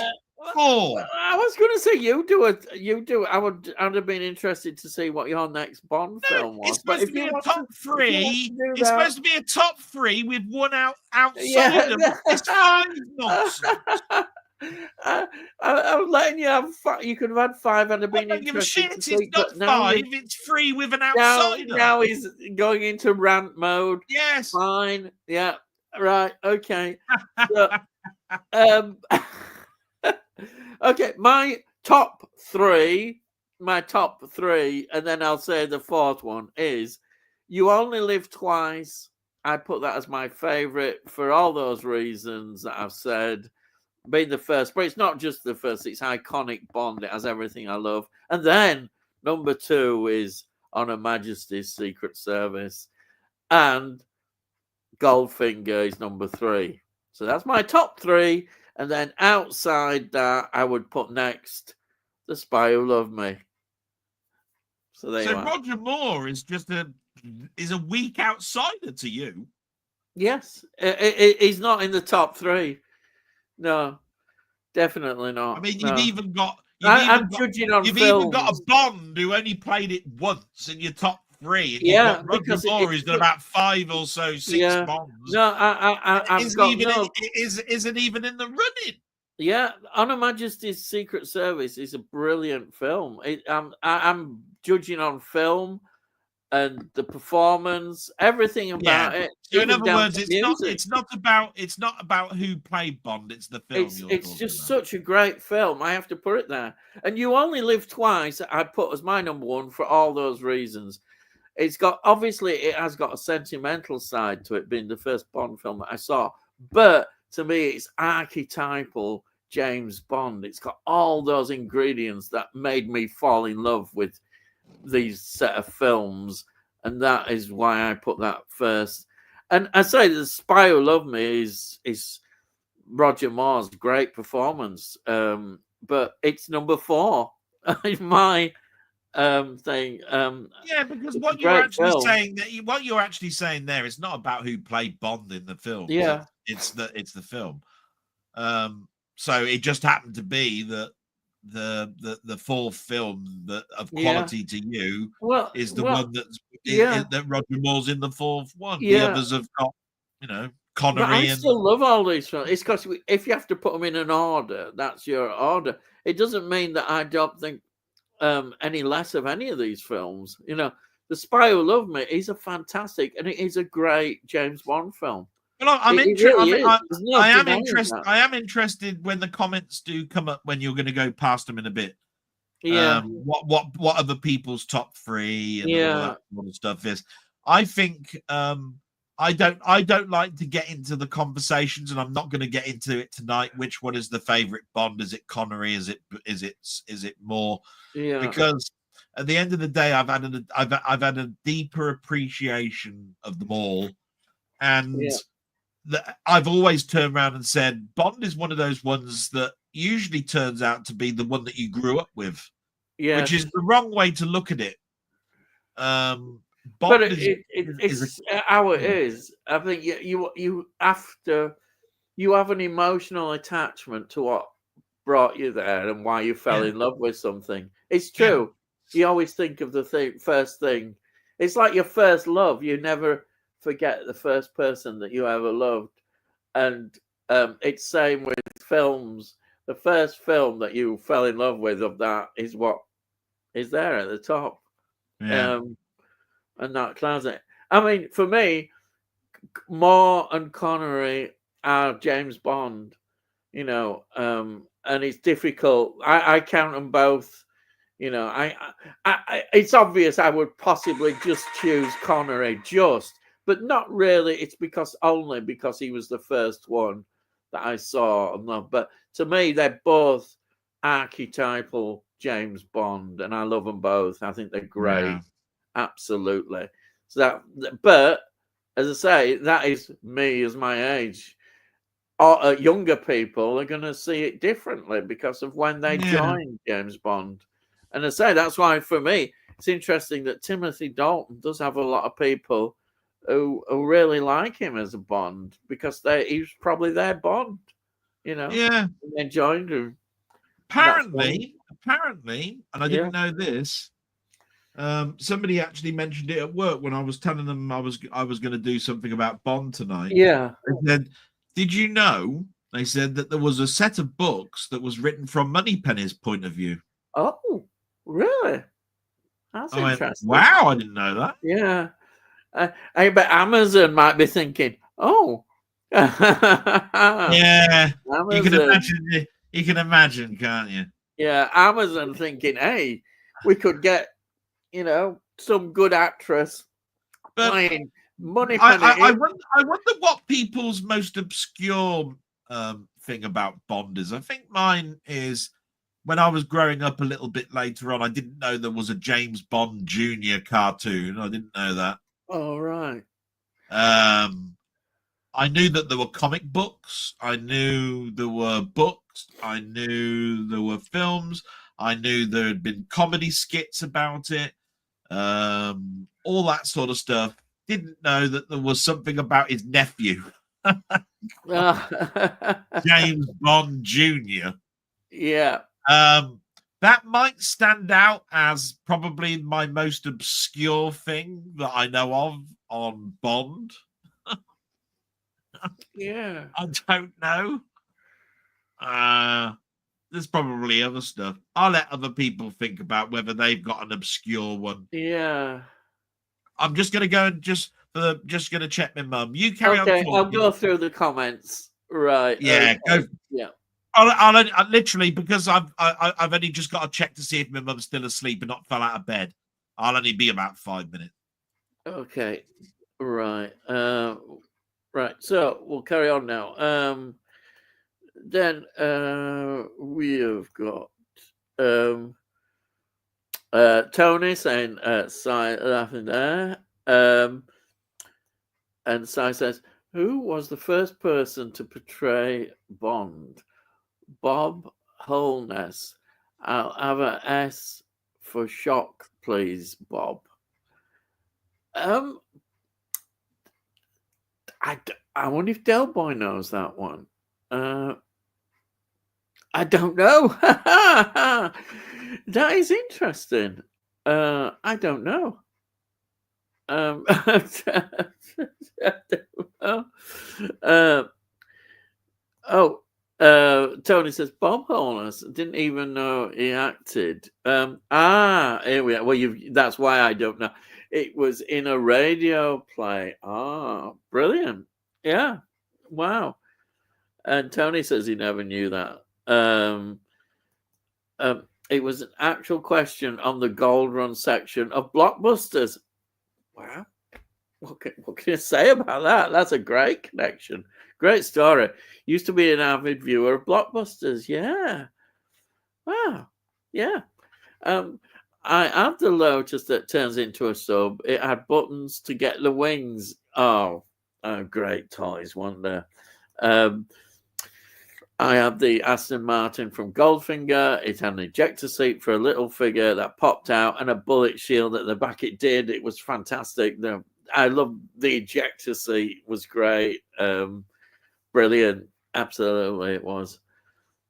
And then Josh through the lens. Hey, fellas, out here both tonight. We're both doing fine. Yeah. I'll pass on greetings when he comes back. It shouldn't be too long, I don't think, so don't worry. Andy makes Star Wars off topic. Rest in peace to Val Kilmer. Wasn't overly keen on his interpretation of the Saint. Sad news. Yeah, it is sad when an actor who's made some great films passes away. I think we all have, that there has been reports about that he wasn't very well. But it's always sad when, the news comes through. I think his Batman portrayal wasn't as bad as people have made out. He only did one Batman film, but I think he was okay. I think he was okay in Batman. That's how I think of him. But he's been in a lot of good films. Heat, isn't it? That is one that stands out because it's such a classic film. It really is Heat. What can you say about that film? But it is sad. Sadly, I say I don't think it was unexpected. When you see and hear about pictures about how they are doing, but it is very sad news, and yeah. She's asleep. I just want to see if Del Boy's got anything to say about this. Val Kilmer. Val Kilmer. Didn't I mention that just before we came on? And I said, it's been a roller coaster of a week, with Val Kilmer. Somebody mentioned as well. No, it was Muckman, wasn't it? He's mentioned about the Thornbirds, Richard Chamberlain. Oh yes, yeah, Richard Chamberlain as well, yeah. And yet, I saw hardly anything about that, but saw everything about Val Kilmer. Yeah. And it's not a competition, but it's just amazing how certain things in the news are portrayed. But Val Kilmer, Was it? I mean, he had problems with his throat for in his end of his life, wasn't he? He got a tag as well, using that awful phrase. He could be difficult. Yeah. But what does that mean? I don't know. Does it mean that he was arguing, or the script? It could be that he's just. You see, I always look at it like I don't know what it means, difficult. Yeah, I mean, when people say people are difficult and all that sort of stuff, sometimes some of the most difficult people I've ever worked at have been actually some of the most cleverest and passionate people I've ever come across. Yeah, maybe that's the wrong word. It's just that they have their own. They're so passionate that sometimes they might come across as bolshy or whatever. Yeah. And it might well be that when he was looking at a character, he got in so much into the character that he basically said, "Nah, he wouldn't have said that," or whatever, and probably fell out with a number of other people. He'd say, "Look, you're here to play a part. Play it like it says on the bloody script, will you?"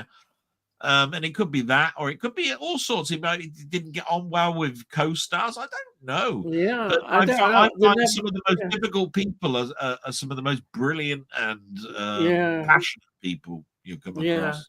It's a term that maybe is overused a lot sometimes when people don't know what to say about somebody that have worked with them, and they might have thought the experience wasn't as good or whatever, and therefore they get labeled as difficult. But it may not be that at all.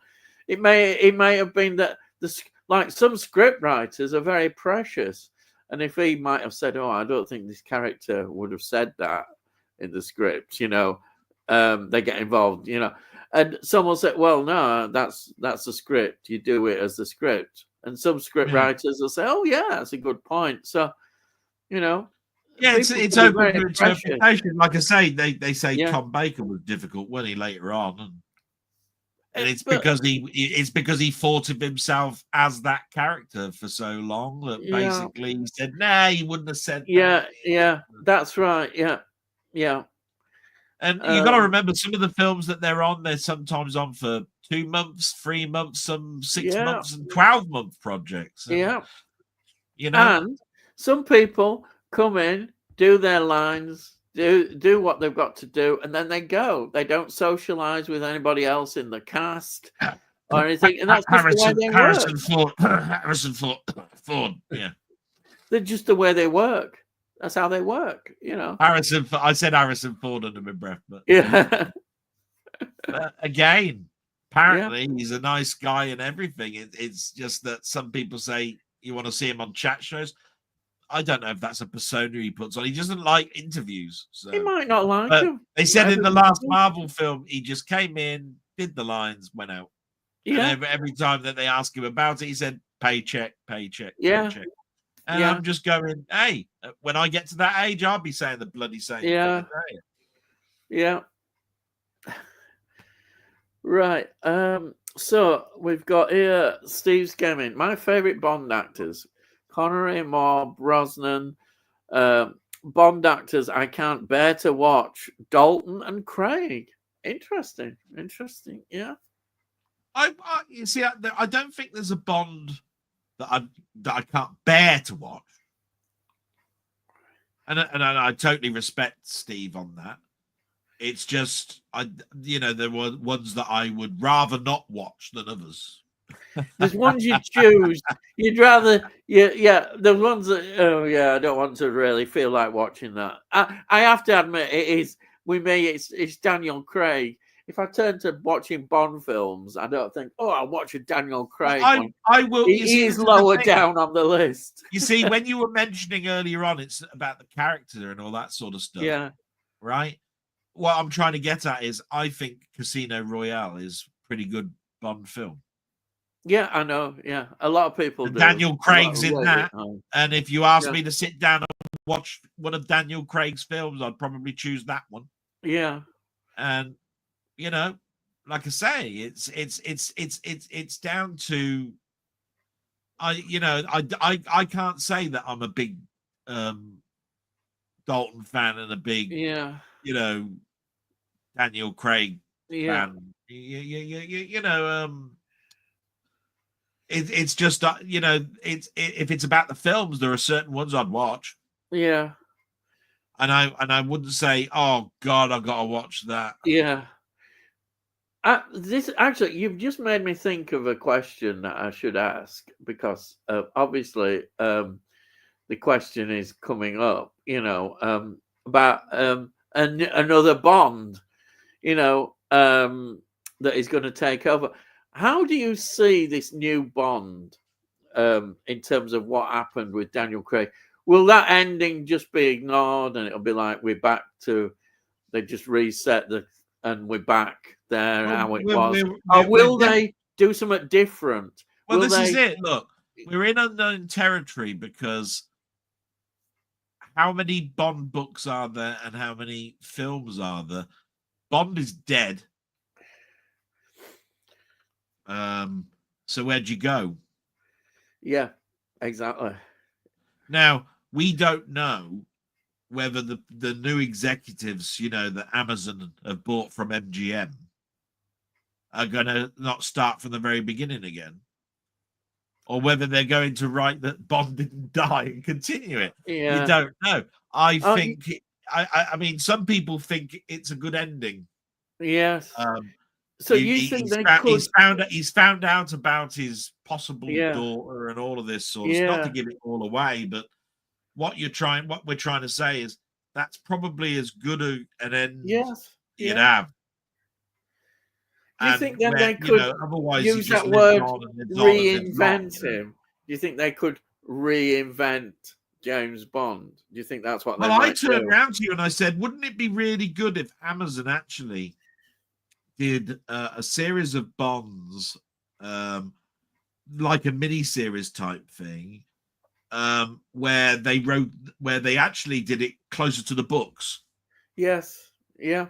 Because the way that they wrote the films were based around the book, but that there's certain charismatic type things that were changed, and especially to heavily suit the 60s and heavily suit the 70s and heavily suit the 80s, without taking into consideration it's a book from 1953. But can you see that happening when you consider how people don't like things now in the past, and they go, oh no, you can't say that anymore? Yeah, I was going to say sensibilities. You're going to offend people's sensibilities nowadays. But I say that they always make it sound, when they say that it's everybody who thinks this way. Yeah. But a lot of people don't think that way. It's just these groups of people that think it's that way. So what I mean is, they think that you can't portray now the Bond of the Ian Fleming novels, who's a womanizer, who's sleeping with loads of different women. You can't portray certain things. That's what they're saying in the modern world. But can you? I don't know. It's interesting. It could well be successful. I bet you, if they knew it was successful. Tell me now that there isn't, even now, and I mean this most sincerely, from a woman's perspective and a man's perspective, that women haven't slept with blokes to progress, and blokes haven't slept with women to progress, and it's not going on now, because I'm telling you now, it's going on now. Yes, it's whether it's consensual, it's whether a lot of that movement that was going on was. It was the only way that I could get ahead was by doing this. Right? Yeah. I've known, I've questioned office politics and office romance and all that sort of stuff. And there have been so many managers that I've been in where I've been under a woman manager, and of course their husband also works for the same company and is a manager somewhere else in the building. And I'm going, so were you married before you met here or what? Oh no, we got married when we were working here and all this sort of stuff. And I'm going, well, it's and I'm sure there's still amongst people, whether again people don't like it, but people go out clubbing, they have their one night stands, go out clubbing, get drunk. And like I said, It's like pretending that doesn't happen. I don't see too many of these women fighting him off. No, but I mean, it's a real. What I'm trying to say is that these things are a reality. They may not have approved of them. It's almost like they don't approve of that, but that's not their job. They're there to just reflect of what life is, and life is like this. And you got to remember they're spies. Yeah, and part of their charm is that they need to use their either manly wiles or womanly wiles to get ahead. They've used that. We know that's used. That's fact. It's used, isn't it? In fact, it's the oldest trick in the book. Let's face it. How do you get somebody? How can you end up blackmailing somebody, getting them under your control? You get them having sex with somebody, and then you. It's that old thing that I said many years ago. I said there's a film what women want, isn't there, with Mel Gibson, isn't there, right? Oh, 2-hour film. There he is. He's got a woman's brain, or what he can hear what women are saying and all that. And I said the reason I said if you make a film what men want, it'd be about 10 minutes long. Right. The very nature of the fact that there's a book that says men are from Mars and women are from Venus is we don't know what women want, but when it comes to men, right, it's sort of like a full-gone bleeding conclusion. Yeah. You know what I mean? Oh yeah. So it would be a 10-minute short, wouldn't it? Yeah. Yes. So you're making me laugh, but it's true. The thing is, it's true, but it's funny as well. Right, let's do some 2 hours, 10 minutes on what men want. No, I don't see that. Tony says, more Top Bond for me. I knew Roger Moore would be. Just rewatch my current favourite, Spy Who Loved Me. Sometimes it's Live and Let Die. I like Live and Let Die a lot. I would rate that high. In an interview in the extras, Moore said Spy Who Loved Me was his favourite. That doesn't surprise me. That doesn't surprise me at all. And Cy says, my top 3 Bonds are Spy Who Loved Me, Live and Let Die, and For Your Eyes Only. I absolutely love them. That's fantastic. Every single one of Roger Moore one there. Yeah. And even For Your Eyes Only, which I still couldn't believe it when I watched it, that the ending with Mrs. Thatcher popping up, I just was in hysterics laughing. I couldn't stop laughing. I'll tell you what. Mrs. Thatcher. I'll tell you what, Si. Every single one of those films got an absolutely monster of a main theme. Yeah. And we've got here Steve's Gaming. I love Live and Let Die, and it cost me a friend some years back. He said it was racist. I says, that is total bollocks, and we never spoke again. Laugh out loud. Yeah, you're right. It is total bollocks to say it's racist. Yeah. True. Tony, one thing in Spy I hadn't remembered previously, a scene where the death of Bond's wife was mentioned. So at least in the film, they're implying the different actors are portraying the same person and not different agents. That's good. That's true. It's continuity of the character, which I think is a great asset. It's like, I don't think it's controversial. It's like, people saying, oh, well, they should have a woman now. Eh? You can't have a woman. It's James Bond. He's a male agent. If you're going to have a female agent, make another name up, have another adventures. But you don't change an iconic character like James Bond into a woman. It's daft. It's stupid. It's illogical. I mean, there's a game series called Perfect Dark, which has got a female agent Yeah. You play in it. And even if you look at Columbo, there was a Mrs. Columbo TV series. Yeah. Don't have to have do you see what I mean? Yeah. Have Columbo redone, and Columbo this time is a woman, you know, with a beagle going around and all that sort of stuff. It's just another character, and just you know what I mean? Why you know, it's silly to me calling it Jane Bond and all of this. You don't. That's rubbish.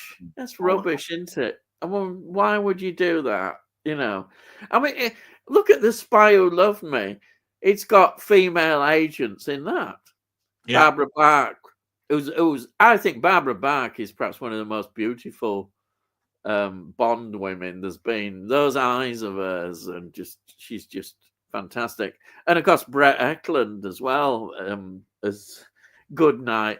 Well, you know, almost, I like Eva Green, don't you? So yeah. But what I'm saying is that we know there's female agents. You don't need this rubbish about changing James Bond to Jane Bond. It's just rubbish. It's silly. Yeah. Well, I think that comes across because somebody dared to bring out a film, G.I. Jane. Oh, yeah. So as soon as that came out, then you start going, yeah, it's daft. It's absolutely daft. Tony says, it has to be remembered that Live and Let Die is over 50 years old, and needs to be seen as a product of the times with attitudes of that time. I don't consider it any more racist than many others. Well, I watched it, and it's not racist. It's set in Harlem for God's sake. It's not racist. You know, nobody goes around saying those black exploitation films, which that we saw, you know, Shaft and all that. We don't go around saying that they're racist. Or if you do, then it's ridiculous. Look, so, I think it would be very, very stupid if the BBC was going to do a criminal drama set in the 70s around Birmingham, and every shot they ever made was people walking down the street, and every single one of them was white. Yeah, because it ain't going to happen, right? Yeah. We know how ethnic Birmingham is, right? But you're right. It's stupid. It is, yeah. But that was, and also, Live and Let Die was at that time of that type of cinema, and they were just reflecting the times. And I think it's a compliment in many ways that they embraced that kind of film that were going on. You know, the Shaft era. It's one of the more grounded Bonds. Yeah, and it's a very good film. It's not in space. There's no nuclear missiles. There's no diamond thing that's stuck in space that's going to blow us to smithereens. It is drug plantations, and it's all about Harlem. And you know, I mean, and don't you think that Roger Moore just slips into the character straight away?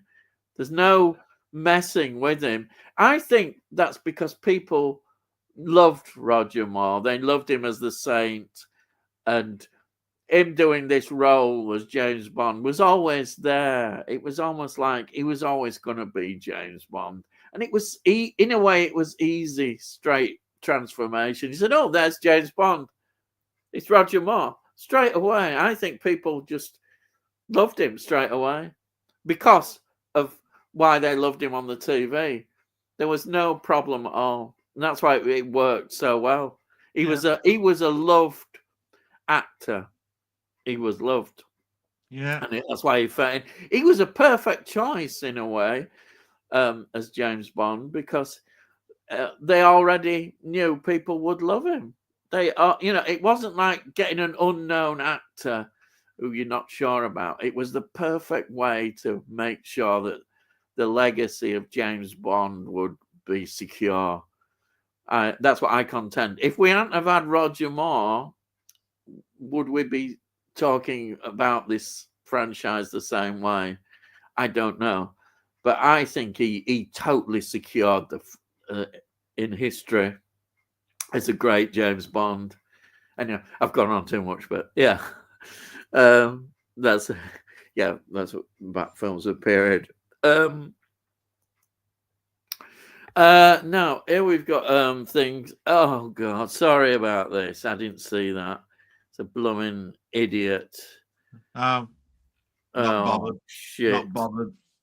Yeah, get rid of that shit.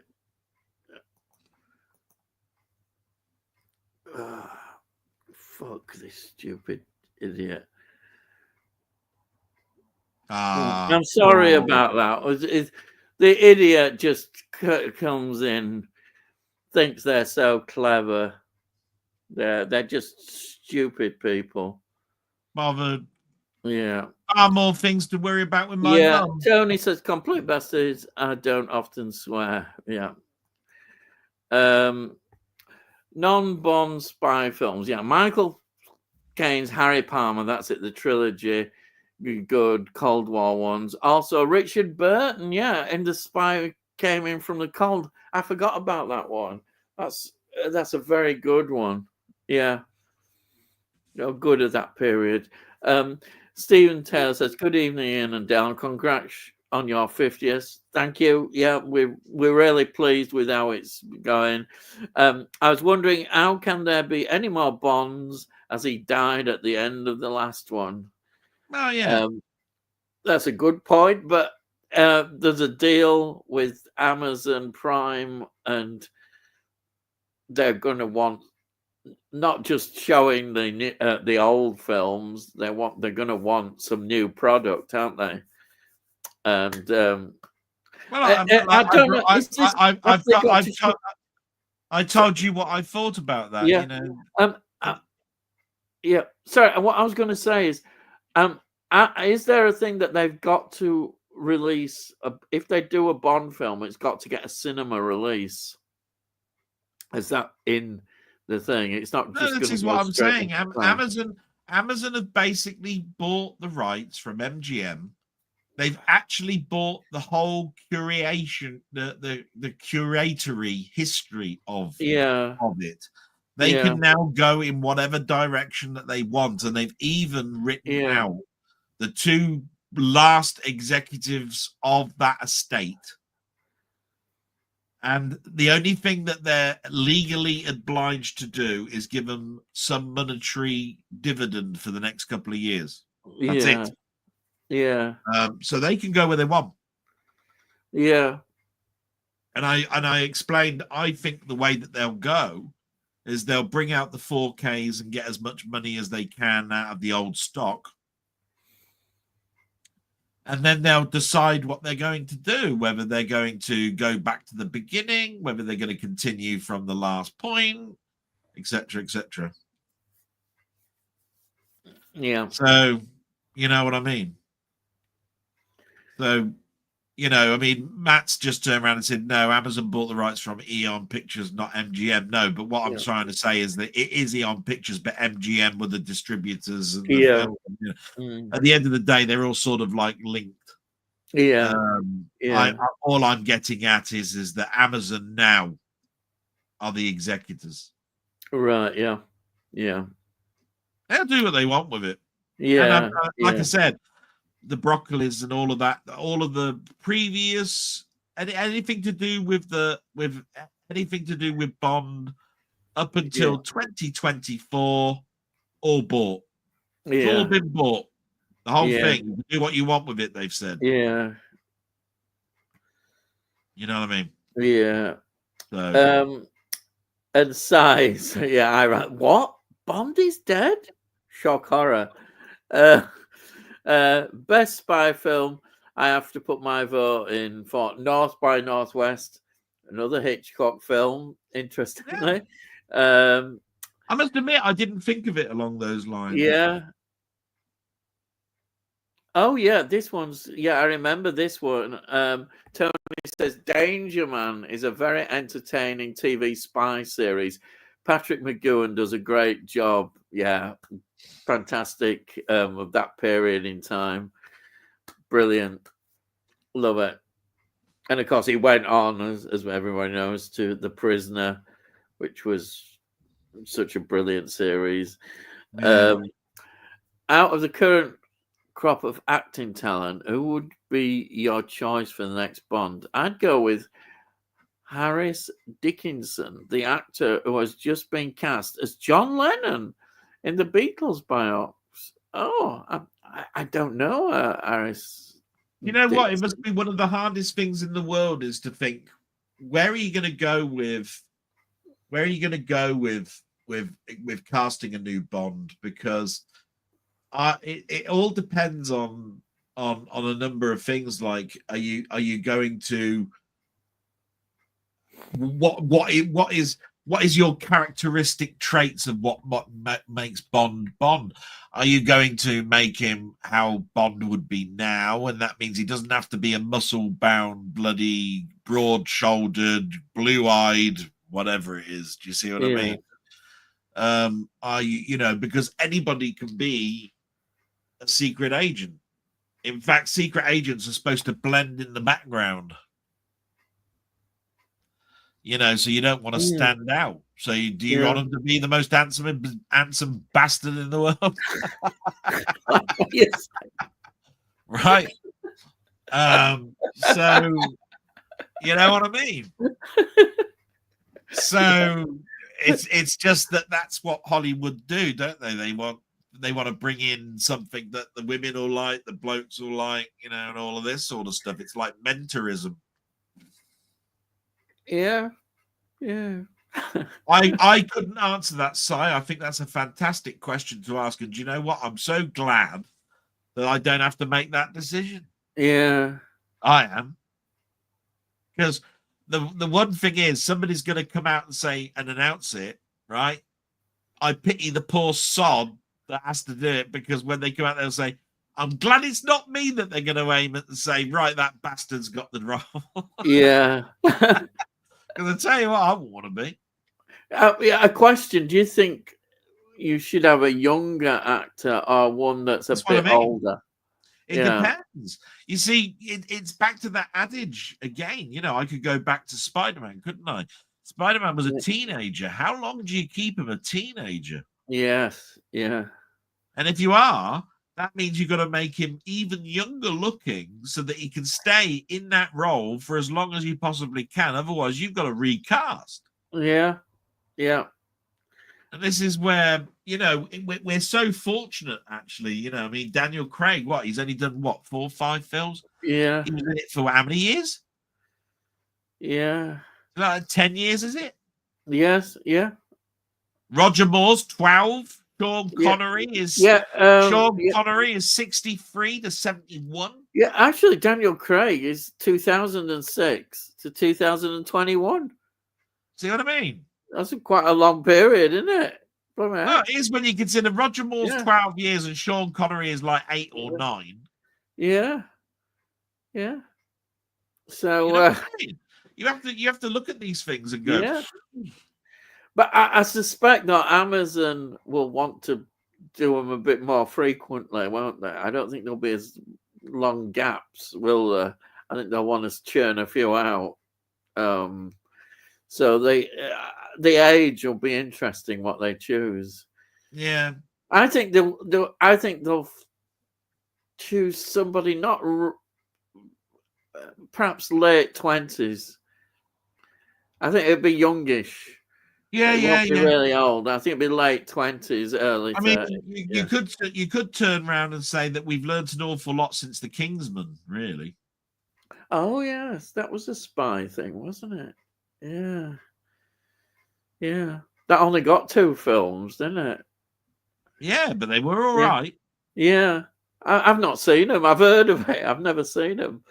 They're supposed to be quite good at it. Yeah.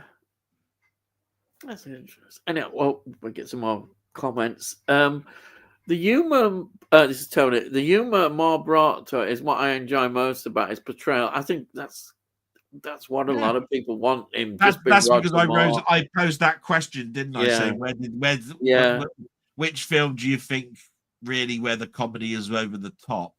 Yeah.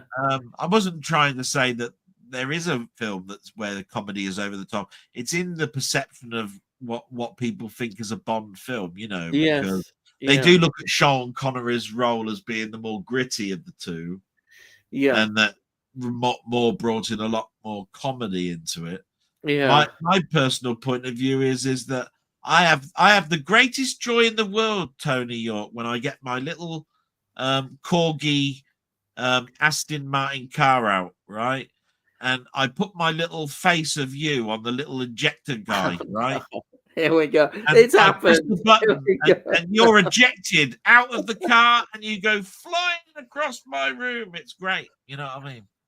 Just thought I'd let you know one of the little things, one of the little pleasures I have is you being the ejector seat man in my car. Oh dear. What do you do? Oh dear.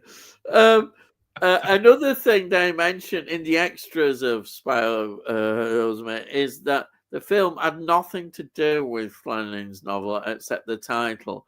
He wouldn't allow the story to be used. Oh, there you are. What would you like to happen now for Bond?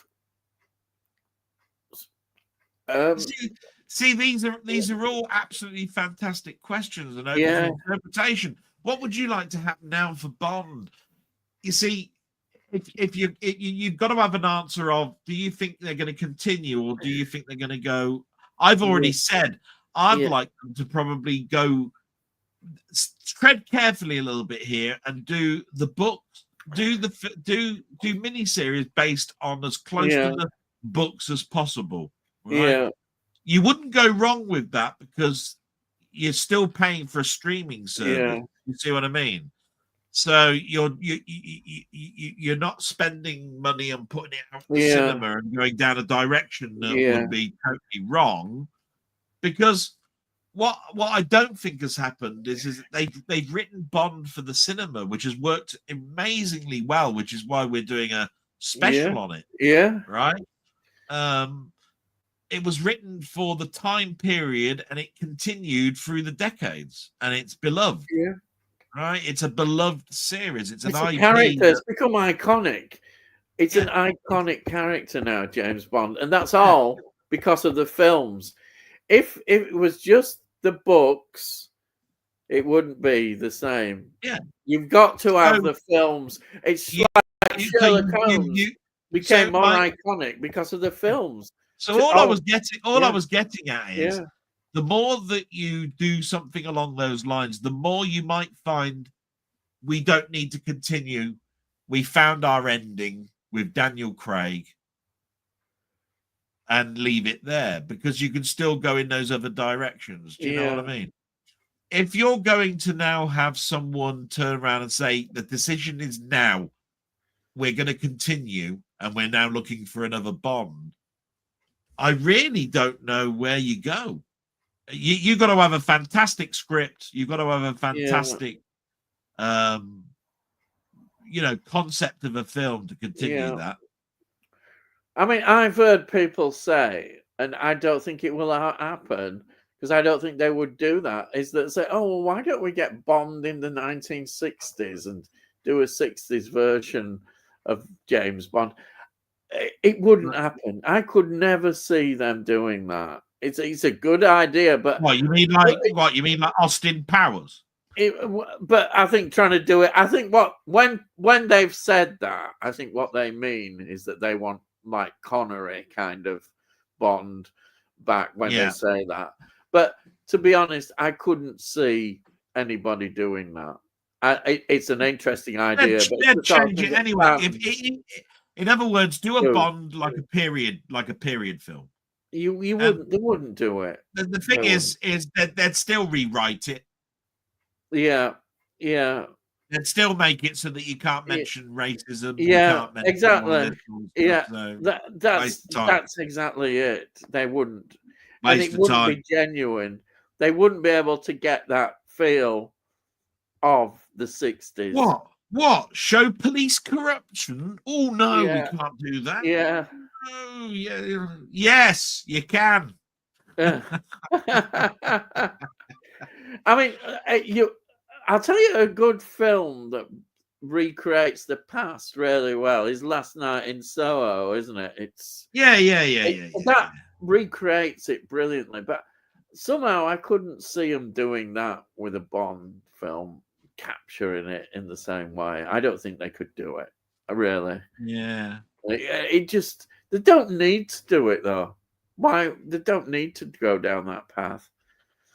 Anyhow, we've got Stephen Moore saying, "Good evening, Ian and Delboy and everyone in the chat. My first James Bond movie I saw at the cinema was The Spy Who Loved Me, 1977. I was 5 years old. Yeah, that's a great film to be introduced. And that's exactly what I said. It was The Spy Who Loved Me. Yeah, yeah. I was a little bit older. Yeah. And we've got Andy saying GoldenEye was his home in Jamaica. Can you still visit it? You can still visit it now. Yeah. That as I said, he actually had a building called GoldenEye. Yeah. It's where he wrote his book. Tony says, excellent start, Stephen. Thanks, Tony. Right, if Charlie and the Chocolate Factory wrote the screenplay for You Only Live Twice, that's right. Roald Dahl, I saw that. Yeah, that quite amazed me. What a talented writer Roald Dahl was. He actually wrote that screenplay. Fantastic. Yep. Yeah, I love it. Mind you, he was a very good writer, Roald Dahl. David Arnold made it too electric, in my opinion. Yeah. He wouldn't know. I'll tell you what, so I wouldn't be too wrong with that. I've always liked, I mean, take it like this. I do like The Spy Who Loved Me. I think it's is it Marvin Hamlish who did the music to that? That is electric, right? There's a track on there called Bond 77, which I play an awful lot. It's the one where he's going down the bobsleigh, I think. You know, the music where he's skiing down the bobsleigh. Yeah. Right? Yeah. It's electric with orchestra.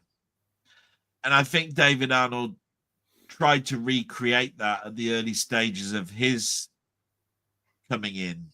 And I don't think it worked very well. Saying that, you know, all I'm saying is that I've listened to some of the Bond scores of the later ones. And there isn't a track that basically makes me go, yeah, that defines the film. You see what I mean? I can put a vinyl record on of my earlier Bond films, and I can play a track and go, that defined that. That I know that cue off by heart. It's absolutely fantastic. You know. Because you sometimes you have to go past the main theme and obviously the James Bond track, you know, the Monty Norman main intro for what Bond is. But that's what I'm saying. If I play The Spy Who Loved Me, there's a track on there that is my favorite. If I play one from Live and Let Die, there's a favorite track on there. And each one I say that's the defining one of the film. That track there. Oh yeah, that's brilliant. You know. So yeah, I'm in agreement. With Sai, I would say I'm totally in agreement there. I think really too electric at the very beginning. Yeah. So Tony says, question: top 3 Bond themes for me. 1, Nobody Does It Better, Spy Who Loved Me. 2, it'll be Live and Let Die. And 3, For Your Eyes Only. There is top 3. So what are your top 3 Bond songs, theme songs? You know what? I've never really thought about it, but I mean, what I'm saying to you there is, look, Live and Let Die, Wings, you know, Paul McCartney. Yeah. Nobody Does It Better, Marvin Hamlish and Carly Simon. Great. The Your Eyes Only, Sheena Easton. I think it's John Barry. for that one. I do tend to bend towards Shirley Bassey, Goldfinger, and that, probably because I think there's a bit of drama in the actual songs than there are in the later ones. But yeah, Live and Let Die would definitely be in my top 3. Goldfinger would be. So they've only got to think of another one. Ooh. I'd have to think of that one, because there'd be a couple that I'd say. And at number 3, it's these 5 tracks. They're all equal. I love them all. You know what I mean? Because I told you, one of the best tracks ever, is on Her Majesty's Secret Service. And it's not even, and it's not got even a word written. It's the main theme to On Her Majesty's Secret Service is not We Have All the Time in the World. Yeah, that's the end track. It's the main theme is just an instrumental, and it's absolutely fantastic, and it defines that film absolutely. But do you count it as a Bond theme? Do you? Can you have a Bond theme? Yeah. I think it's the song he's really talking about. What would your favorite Bond song in each film be? Yeah, but they call them main themes or songs. Yeah. But what I'm trying to say is, you see, some people say We Have All the Time in the World is actually a main theme. It's not. It's the end credits. Yeah. What I'm trying to say is that On Her Majesty's Secret Service has got an actual corker of a main. It is. I agree. That's the definitely. And it hasn't got a word spoken. Yeah. Yeah. You know, that's how I look at it. So next.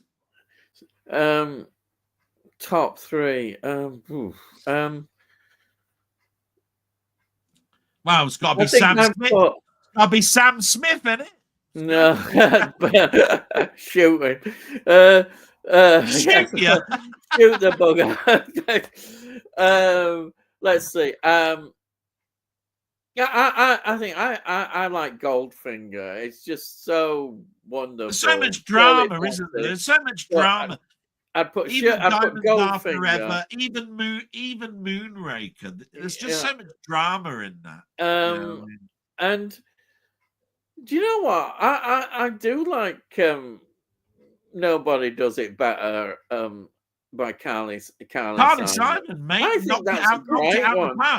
And believe it or not, it got an Academy Award nomination. And it's a great song. I really like her. Yeah. And then so my number 1 could only be one song, which is, I think the greatest one is Live and Let Die. It's just got everything. It's wonderful.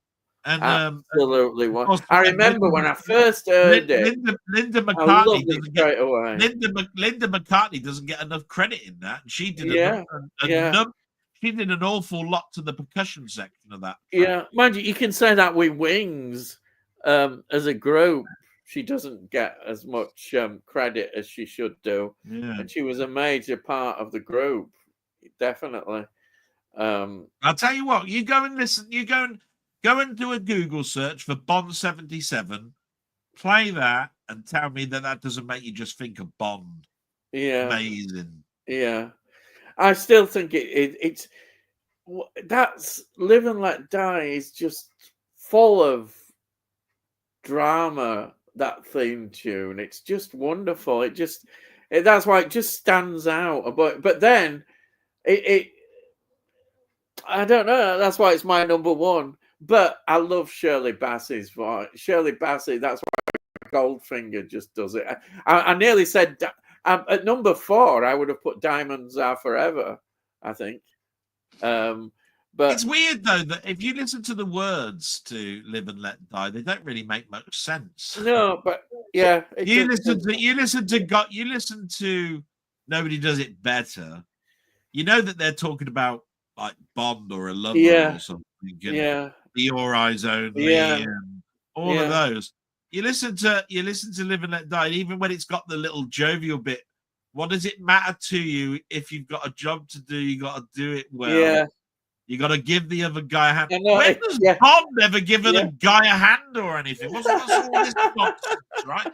Where you talk where if you've got a theme like Diamonds Are Forever, it's all about diamonds, isn't it? You hold Yeah, it, you caress yeah, it yeah, lingers longer exactly. than a lover does. Yeah, Blah blah blah blah blah. You've got yeah, all of this, you know.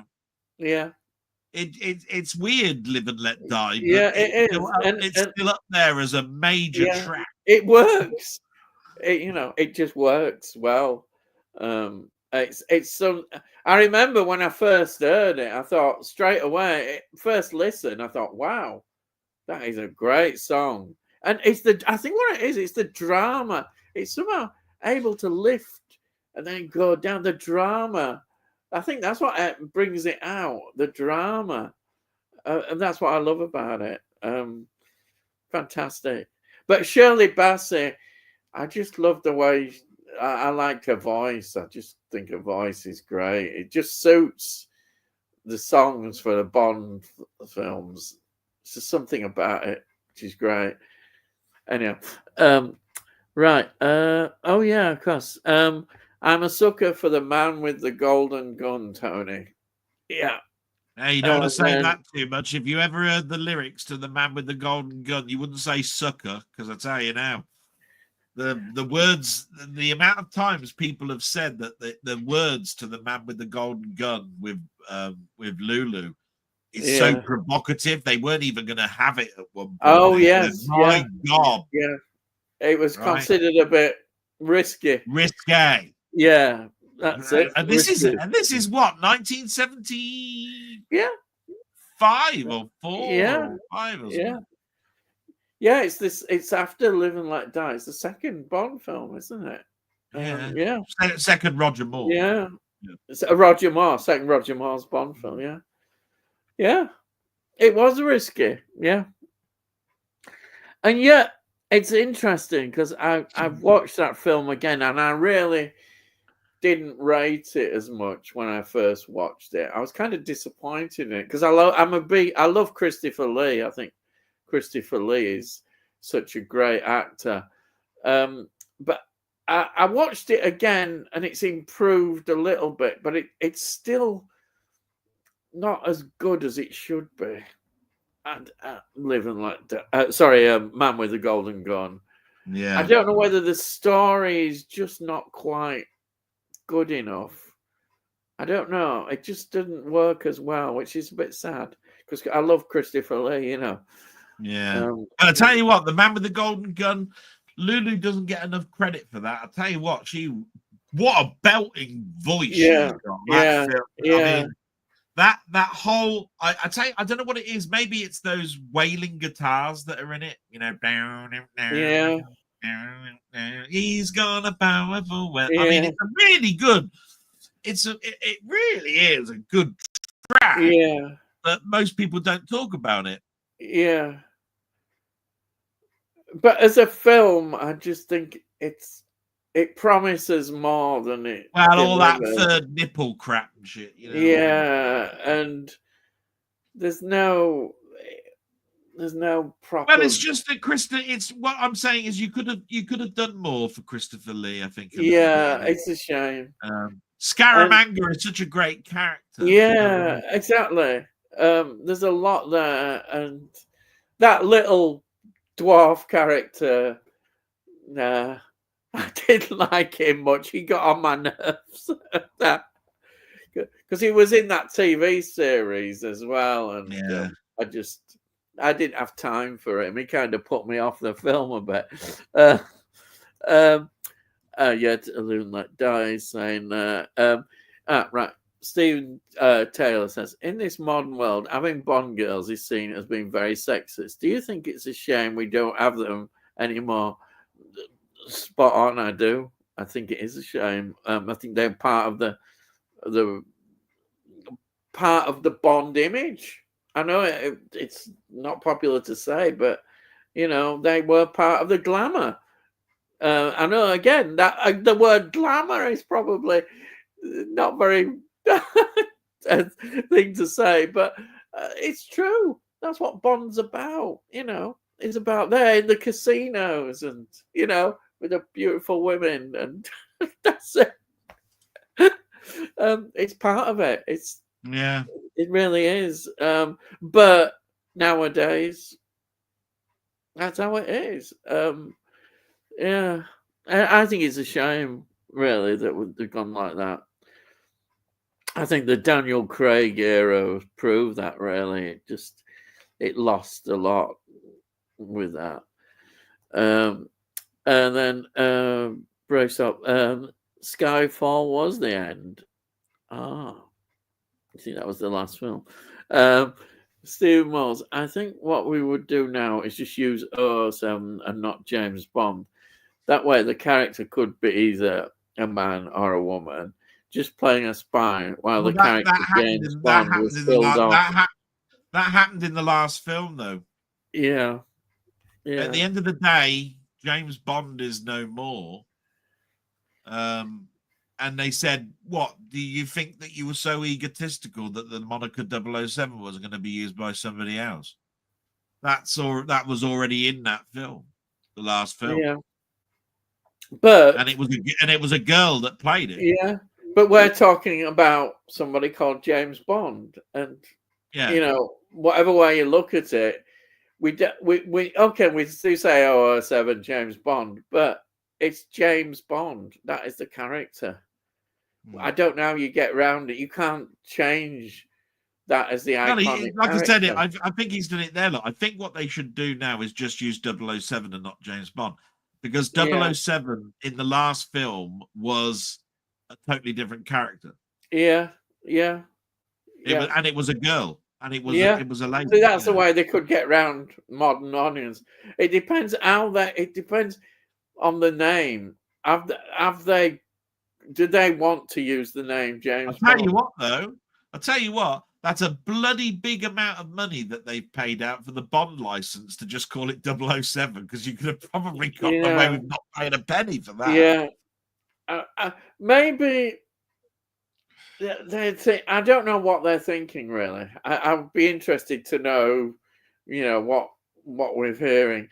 Long as they're different people from, like, say, the Star Wars people and all that, then we might have better chance of getting something that people will enjoy and like. But if it was the same kind of people who were in charge at Disney and Star Wars, then it doesn't look too good. Yeah, that's what I think. Yeah. No, that bloke, he's gone, hasn't he? Who was in charge? Or was it at Disney now? So things might improve for Star Wars. Yeah. Andy makes Star Wars. Casino Royale song was great from the lead singer of Soundgarden. I think that was the last good one. All right. Yeah. Chris Cornell. Yeah. That's I don't mind the Adele track at all. Yeah. I don't mind the Adele track at all. Skyfall. No, I think it's. I think it's okay. And it won an Oscar. Yeah. Adele is okay. I don't mind that one. No. Tony says, I enjoyed Bond teaming up with Sheriff Pepper in Man with the Golden Gun. The character from Live and Let Die, always chewing tobacco. Such a great comic character. We meet him on holiday, of course. And Yeah. Like that. There aren't many times where there isn't many times where there's a recurring character. Yeah. It's nice sometimes when something like that happens. Yeah, it is. It was a nice touch. I think people like that. I think that's again, it's another charm that adds to why Roger Moore era was popular. Things like that just add another layer to it, I think, and make it again why people remember and liked the films. I can't even remember what "No Time to Die" song sounds like. You know, just about. all right. But it's a very non who gives a shit. I can't remember it. What? Who sang it? Trying to think, because I don't know modern sort of like bands and stuff. So, I don't know. I don't know who sang it. Oh, I know Adele's "Skyfall," and that awful Sam Smith. Unless it was him. No, it wasn't. It wasn't him. I don't know. It was pretty awful, I'm sure. They all are. Hans Zimmer did the score.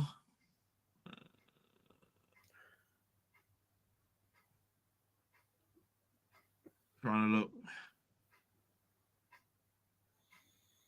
Bloody hell. There's enough about it. Music. There we go. Having periods where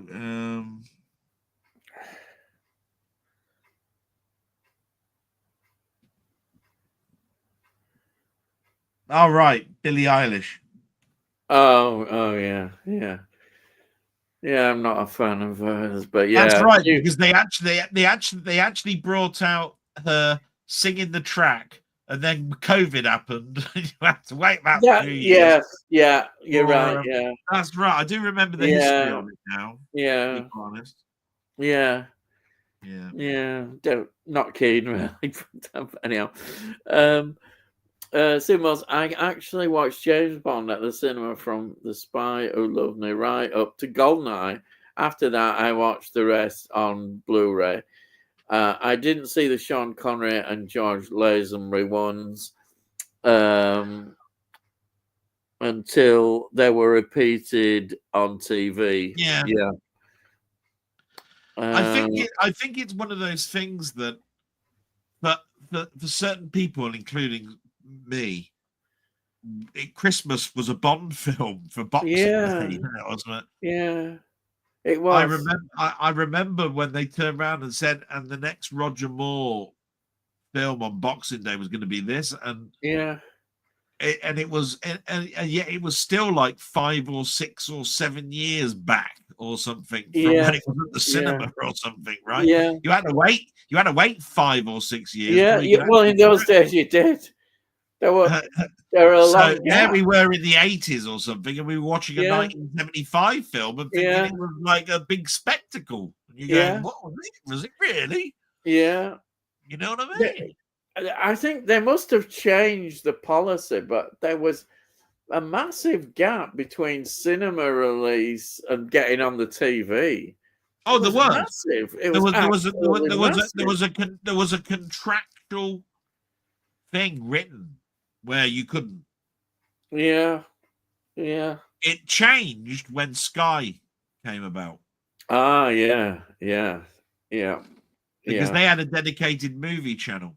That's right. Yes. Yeah. So what happened was the BBC and the ITV were combating for big film releases to show at Christmas. Yeah.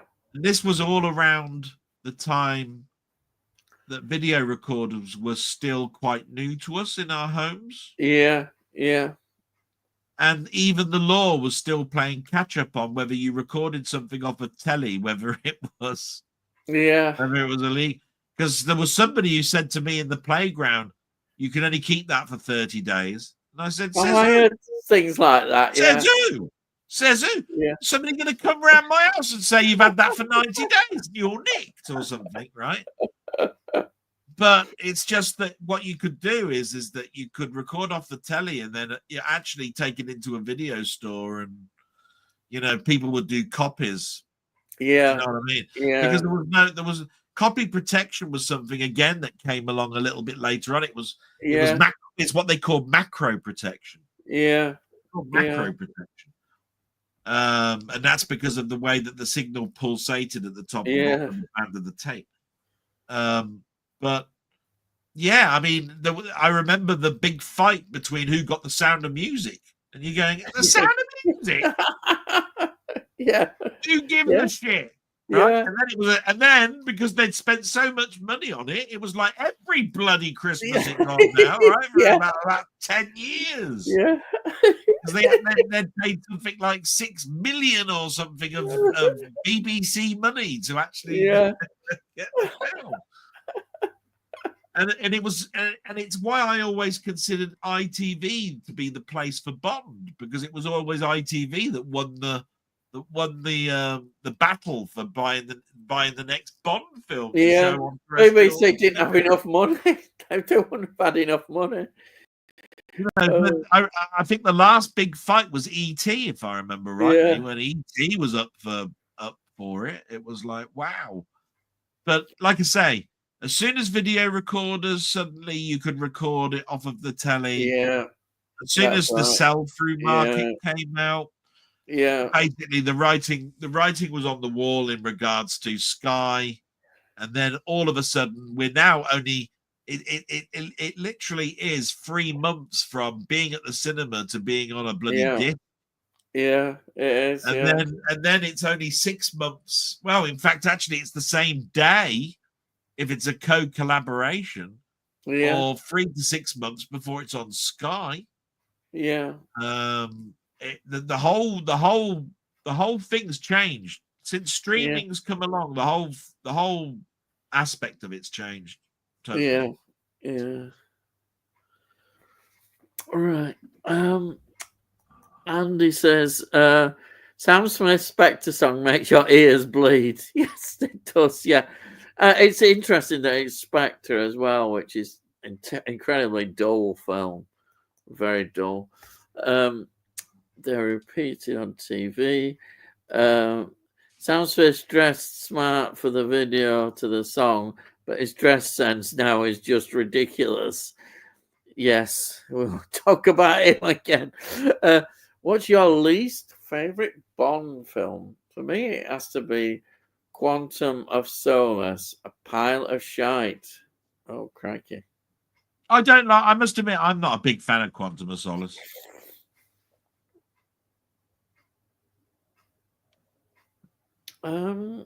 What is your least favorite? Yeah, I think actually I might agree with that one. It is terrible, isn't it? I'm not a big Daniel Craig fan anyhow, but that really is bad. See, Dr. No is dry to me, but it's not bad. Dr. No, I think Dr. No is great. Yeah, but remember, there are people that look at the whole Bond franchise, and when they look at the first one, they go, bloody hell, this is dry. How the hell they were finding their way. They didn't know it was the first time, and I think they did a good job for the first time. It has a lot of good elements in it. I can see why people might not like it as much. It doesn't seem like the typical Bond film always. It's got a lot of elements in it that are Bond, but it's finding its way. It's the first one. So, yeah. But that Quantum of Solace is pretty bad, isn't it? It is. Yeah. Amongst a bad bunch. Stephen was Cyrus, I agree with you there. I prefer Never Say Never Again over Thunderball. Oh my god. I can't stand Never Say Never Again. I really think it's awful. And there's no Bond music in there because obviously there were contractual reasons. It seems strained and tired. The script isn't very good in my opinion. I just didn't get on with it, but I know people. It's Sean Connery, and I like Sean Connery, but to me, he's going through the motions. It's a money grabbing exercise. And that toupee on his head, I'm watching that all the time. If it's moving. Well, he did it to stick a knife in the producers of the Bond film. So it was to get back at Broccoli. So yeah, but it just doesn't feel like a Bond film, even with him in it. And I put it down to music. There's no Bond music in there. It's just pretty awful. Yeah. And in fact, actually, I can't remember the lady that sang "Never Say Never Yeah, Again." Never say never again. I can't even remember it. Tony says, not counting Craig films, I would say Diamonds Are Forever the least favorite. I kind of agree with you there. My opinion has improved. I used to think it was absolutely terrible. I watched it again, and it's a little bit better now. But I still wouldn't. I think it's Connery's worst film, apart from Never Say Never Again. But if you put it in the official Bond films, I think it's the weakest of his films. Yeah. Yeah. Do you think that one of the weakest? Yeah. Diamonds Are Forever. It's one of those ones where, again, I love the tune. Yeah, that's what I was saying. Yeah, of course, Shirley Bassey. And when it comes to the film, it's a middle of the road. Yeah, but it's still leagues apart from certain other ones. Yeah, I watched it again and thought it was a bit better than I originally thought. It's somewhat just, I don't like saying this, but you can see Connery is just doing it for the money, and he's been, and you notice it. He doesn't care. He doesn't get, that's it. Yeah, but there we are. Stephen Taylor, Cyrus, A View to Kill is my least favorite. Goldfinger the best. Right, yeah. A View to Kill is bad in a good way, I think. Yeah, it's one of those ones where I like it because of how over the top it is. Yeah, that's what I mean. I mean, Christopher Walken is clearly loving his role. He's so over top. He's such a good psychopath, though, isn't he? Yeah, I mean, he's laughing. He's really laughing and enjoying it. It's like a pantomime, He's loving it. Yeah, he must have loved. When they said, "Oh, do you want to play this role?" He must have thought, "Oh, I've got to play that." Yeah, yeah.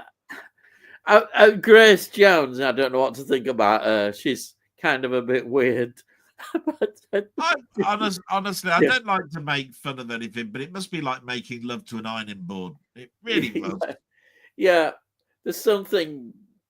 Yeah, I don't know what to make of her. Really, it's difficult. She's been weird ever since I've ever seen her. She was on Wogan and all that sort of stuff. I remember all that Russell Harty crap that went on. Oh, yeah. It's just. Andy says, Quantum has grown on me. It's Craig's second best. He actually acts more like James Bond than in any of those films. That's an interesting perspective. I don't know. Well, yeah, because I suppose he's quite right. Andy's quite right. Yeah. You have to understand that when Casino Royale was there, it's supposed to be going back to Bond's first outing as a double agent, right? When you get to Quantum of Solace, then basically he's more in character with stepping into the character, isn't it? So he's more like a Bond, like James Bond should be. Yeah. Because it's no longer a rookie, is it? Yeah. But even so, Quantum of Solace is still to me. Yeah. This is an interesting comment. Andy says, imagine a world without James Bond. Would we have Raiders of the Lost Ark? I know we wouldn't have had Austin Powers. Can you think of any films that were inspired by Bond? Wow, I don't know whether that statement's true. Would we have Raiders of the Lost Ark? I know we wouldn't have Austin Powers. Austin Powers is based around the Avengers, Jason King, Danger Man. Also, in fact, I think Mike Myers has actually gone on record to say, yeah, okay, Bond's the big one of the cinema, but all the other stuff is all TV. And it's all TV that he loved when he was over here in England doing children's TV on a Saturday. Yeah. Because he was over here as as a Canadian comedian on Saturday morning TV. Yeah. But he's quite right. Raiders of the Lost Ark, because you had Quatermass, didn't you? That was not Quatermass, Alan Quaterman, Alan Quarterman or whatever it is. That's Raiders of the Lost Ark and all of that. Dean Martin wouldn't have made those Matt Helm films. Yeah, probably. But can you think of any films that were inspired by Bond? You see, Ian Fleming always said he based it all on Marines and World War II and what he knew about MI5 and all of that. So I'm not that familiar with the 40s films. Yeah. The war and I'm trying all to of think. that sort of stuff. No. Inspired by Bond. Well, I suppose if you want to think about it again, I'd go back to the Michael Caine films. Yeah. Because I mean, the Ipcress file and everything is out after Dr. No. Yeah. I mean, I understand what he means about Raiders of the Lost Ark, that sort of action stuff on a certain scale, and it goes from scene to scene to scene. Yes, and Bond is like that. Something happens, it gets to the next scene, then the next scene. I can see that parallel definitely.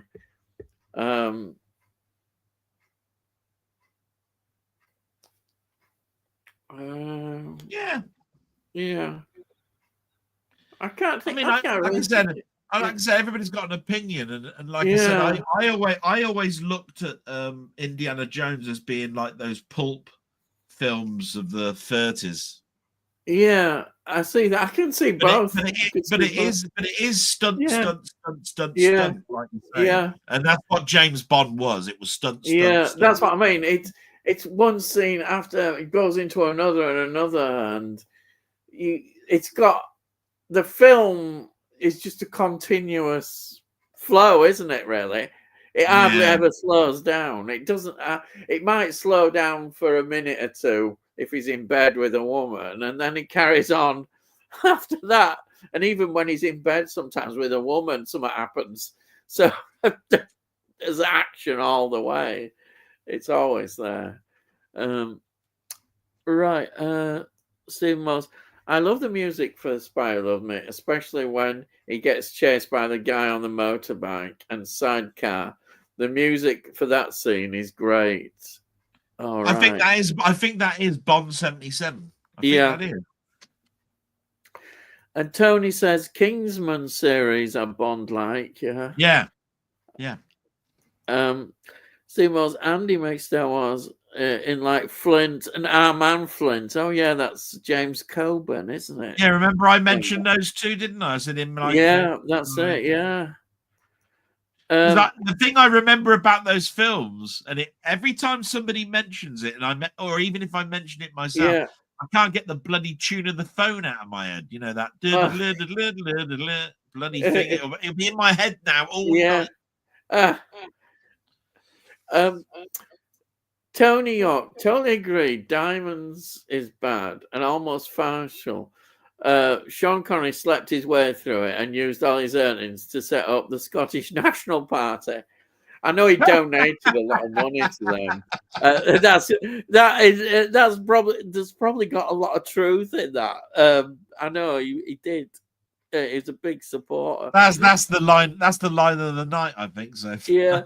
Anime stars and the Man from U.N.C.L.E. series and 9 movies. Oh yeah, because that was Man from U.N.C.L.E. was just great watching that. Yeah, the films. Seeing those films when they used to put them on. Now, I've already... You see, people have been waiting. People have been waiting for this to come up, Stephen. It's your fault. We can finger point at you now. George Lazenby was in the Return of the Man from U.N.C.L.E., the 25-year later affair. And, of course, the Man from U.N.C.L.E.'s main theme was done by Jerry Goldsmith, and I finally got it in. I finally managed to get it tonight. No, fire away. It's happened. It's taken 2 hours and 53 minutes which I suppose isn't too bad. That's a good answer. I've been holding it back. I've been going, why can't 2 I hours, get 53 minutes. Wow. Because he didn't do anything to do with Bond. It's not fair. I can't say anything. Yeah. Oh, Jill St. John. Yeah, that's true. Yeah, I forgot about her. She's in Diamonds Are Forever. Yeah, she is good. Yeah. Yeah, Flint and Man from U.N.C.L.E. Die Another Day was Bond 20, and it made almost or more than $1 billion. Made loads on money. It's a fun film, CGI overload, and people like. I was trying to say that. Yeah, no, yeah. Oh, people do like that. Yeah, I think it is. I enjoyed it. I had a rant about it, but I do. I think it's a fun film. Sue I like the song Madonna did from Die for Another Day. Also, the amount of remixes that was done for that song were crazy. I can imagine they would cash in on that and do loads of remixes. Yeah. I agree with Dale. Brosnan was good, but wrong time. Yeah, he should have been on earlier. Yeah, and hi guys. Hello, Ma. Hello. Nice to see you from Very Philippines. So. Yeah, there she is. Brilliant. Hello, Ma. Tony says, I'm a big fan of James Bond too. I know you are. Yeah, yes, yeah. Yeah, she is. Yeah. And then Tony put his hands up. You just Ian, you just be careful when you get closer to the bottom, Ian, when you start looking at the comments, because you've got a couple you don't want to bring up. Okay. Yeah, right. Dale, I picked up When the Boat Comes In from that charity shop. Enjoying it a lot. Still on series 1. Yes, series, not season.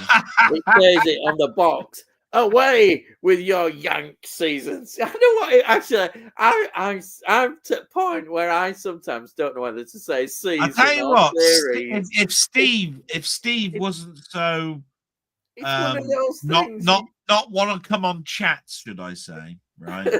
It'd be absolutely, because he is the grumpiest old man I've ever come across in my life, right? Next to you, Ian.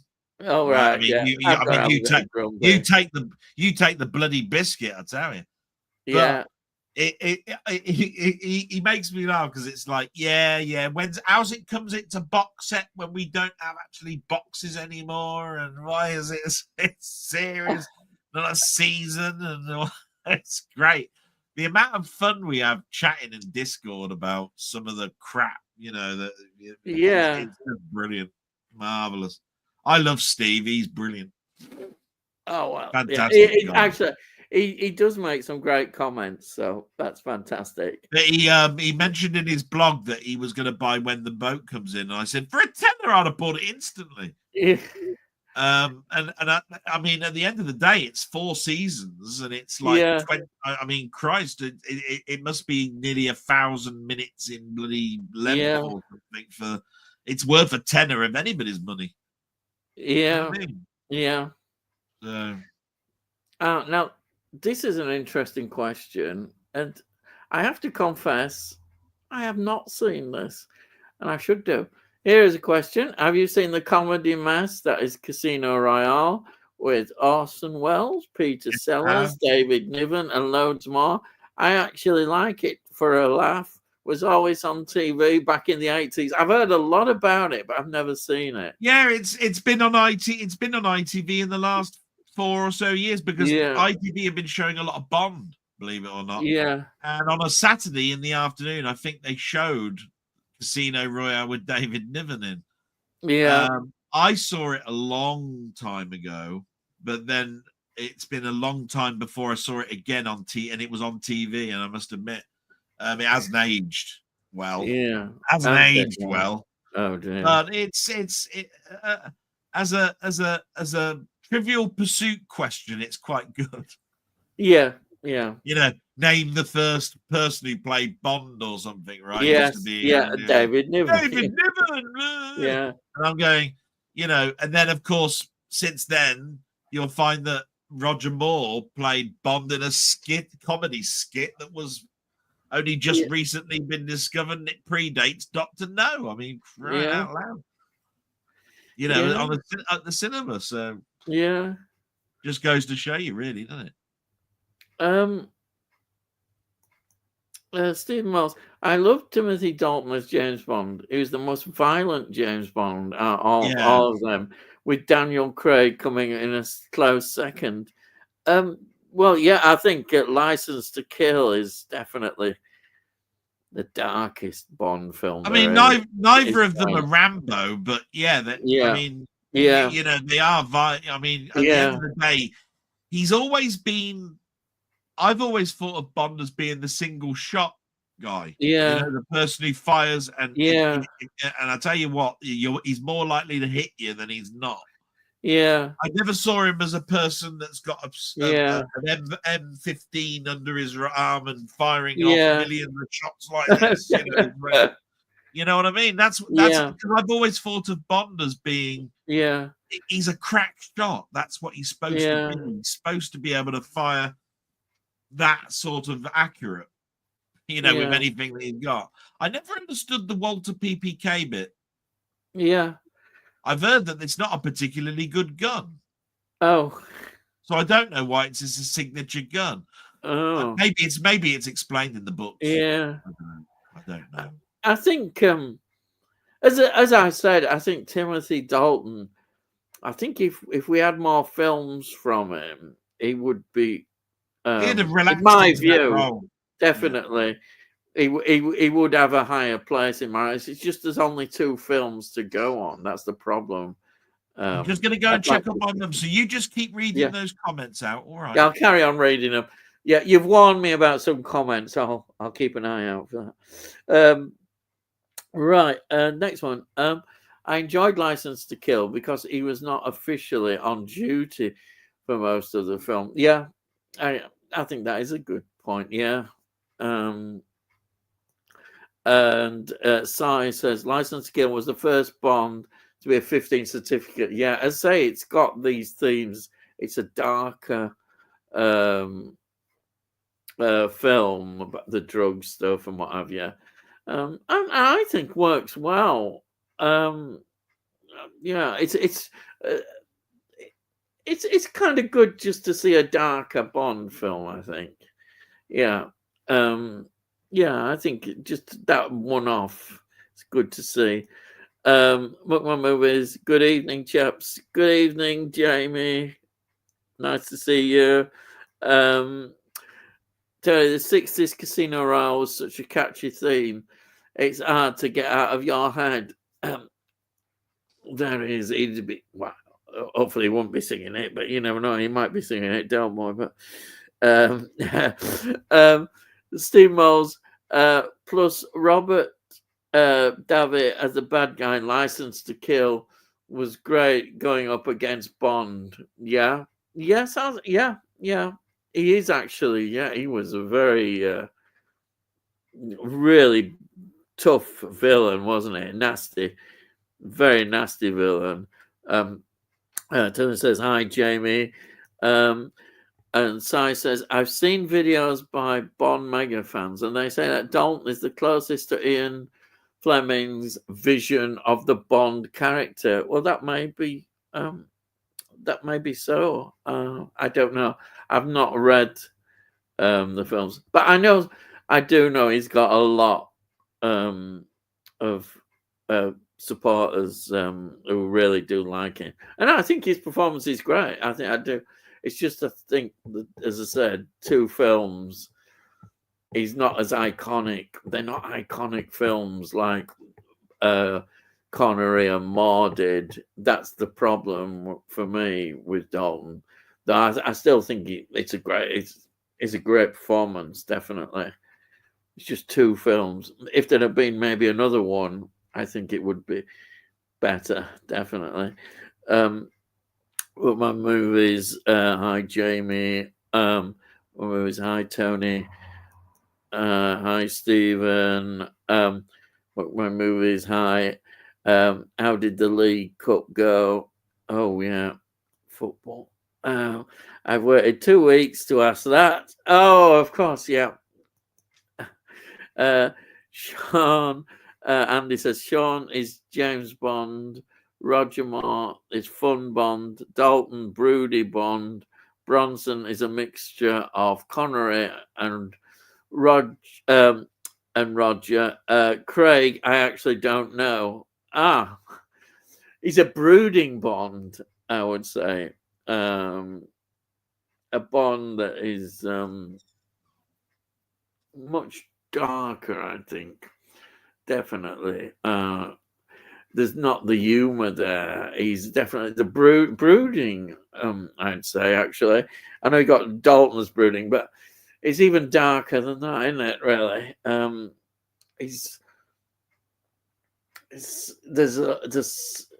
You almost feel he's had a real loss and something really bad has happened. Maybe it's connected with, if you could look in Bond history with Tracy, I don't know. That's how Bond could have turned out after Tracy is killed. I don't know, but it's an interesting view of how his portrayal of Bond is. I don't know. But you've got that sense with him. See, I wouldn't have said that. I'd have said Sean is Scottish Bond, Roger Moore is Fun Bond. Oh. Because they're all Bonds. They're all Bonds. Yes, they're all James Bonds. But it's funny because he obviously has connected in the role to a lot of people. Really do enjoy his performance, and I can see why. I can definitely see why. I think it has increased the popularity of Bond in modern times, and I don't see it that way, but he has. I think he has done his last films. But there we are. Tony says, I also enjoyed seeing David Edison, of course. Returned as Felix. Yes, Felix, the CI man in License from Live and Let Die. Yeah, I agree. I loved it. And I kept thinking of Voyage to the Bottom of the Sea all the time. Yeah. Let's see. Well, Felix died, didn't he, in the last film? Yeah. Oh, yes, that's right. I forgot about Felix. Yeah. Yes. It was underwater, wasn't it? He died. Yeah. Yeah. Muckman was eyesight. Apparently, we lost. Oh, I was in the skies to Cambodia at the time. Oh, yeah, you've been on holiday, haven't you, Jamie? Yeah, all right. Yes. Yeah, Liverpool lost. Yes. Newcastle won a trophy. Wow. They actually won a trophy. Cool. He says, yeah. It effectively took 28 hours to get home from Hanoi yesterday. I feel knackered. Well, I bet you are. 28 hours. Yeah. Hey, I bet that annoyed you. Yeah. Annoyed you. Yeah. Right. I'm wasted. That's all I got. And we've got Matt. Hello, Matt. It's an evening. Yeah. Now I know Matt. He does Bond videos, and Matt is great. I know him. He's one of the people who I first knew on YouTube. Great guy, great channel. Go over and look at his channel. I must admit, I haven't met Matt. He's great. I just want to say he's got a wonderful way of I think doing his videos. And, you've said so many good things about him, and I've had to say hello. He does Bond videos. He does Bond videos. Yeah. Yeah. Right. Says Andy says, go and check his channel out. Go and check Matt's channel out. It's really good. I worked with a load of lads who all said Brosnan was the best, but that was their first Bond generational. That's true. That's how it's going to be. It's Your first Bond is the one. It always is. Tony says, "Evening, Matt. Mugman Movies. What's your favourite Bond stunt sequence?"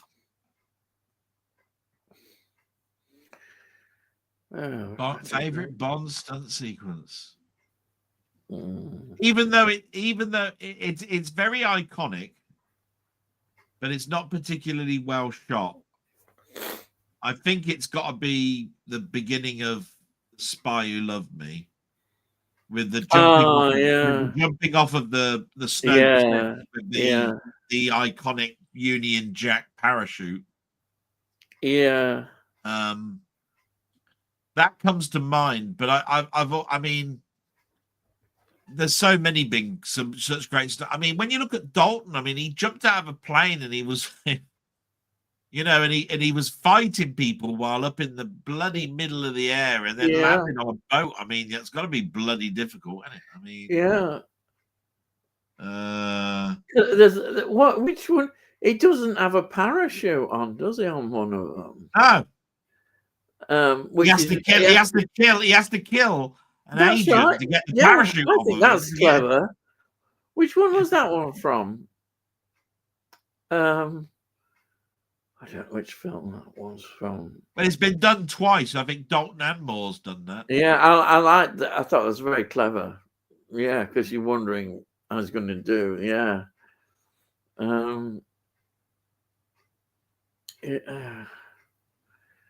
There's so many. I mean, crying out loud. Yeah. I mean, most people will say the most iconic ones are probably the car chase sequences, because there's just so many. Of course, there's lots of car chases. It's obligatory, isn't it? Really. I mean, if you think about it, I'll tell you what. Some of the most dangerous sequences have got to have been done in The Spy Who Loved Me, even with that Lotus, right? I remember I'd never driven a Lotus before, and I've driven one now, right? But that Lotus Esprit, right? It's so low down you can't see nothing, right? Out that windscreen, right? And yet he drove around the side of a truck and avoided all the cars that were coming, and all of this sort of stuff. That had never happened, because I tell you what, you would not be able to judge the distance between you and that truck in that car. It really is. That car's a dangerous car to drive. That Esprit. So, yeah. Yeah. Okay. And then Matt says, I heard a rumor Amazon wants to cast a young actor in his 20s, set in the 50s and 60s. Yeah, that has been going around, Matt. Yeah. Matt's probably right. It'd be interesting to see if they will go ahead and do it. Yeah. And Andy says, A View to Kill, you're supposed to think Roger Moore is fighting on top of the Golden Gate Bridge. Yeah, it's all blue screen, isn't it? Yeah. Green screen, blue screen, whatever they were using. Yeah. And it definitely 9 times out of 10, it's going to be the Bond you remember first seeing that ends up being your favorite. I think that's true. Well, the one you grew up with, and the one was around the longest. Yeah. Oh, this is interesting. Matt says, Man with the Golden Gun, 360 car roll. Oh. Yeah, remember I told you that one that was on Tiswas that they showed you all the time? Yeah. And then Jamie says, one of my favorite stunt sequences in the park chase in Casino Royale at the beginning. Right, yeah.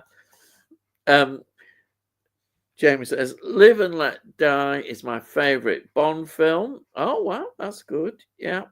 Andy makes awards, Matt V movies. Yeah, man, with the Golden Gun cast done, awesome. The noise is insane, however. All right. I remember when they did that stunt, if I remember rightly, there's a sort of like one of those whistles, isn't it? That goes, yeah. You know, one of those penny whistle things when the jump. That car jump in Golden Gun is also ruined for me by the there you are. A stupid sound effect. Yeah, it's that whistle with the little you pull out a piece of metal back and forth, and it's like a penny whistle type thing. Yeah. And Matt says, "Live and Let Die," fantastic. Yeah, I think the film and the song. Yeah, definitely. Live and it's all lies. Live and Let Die boat chase is brilliant. It is, yeah.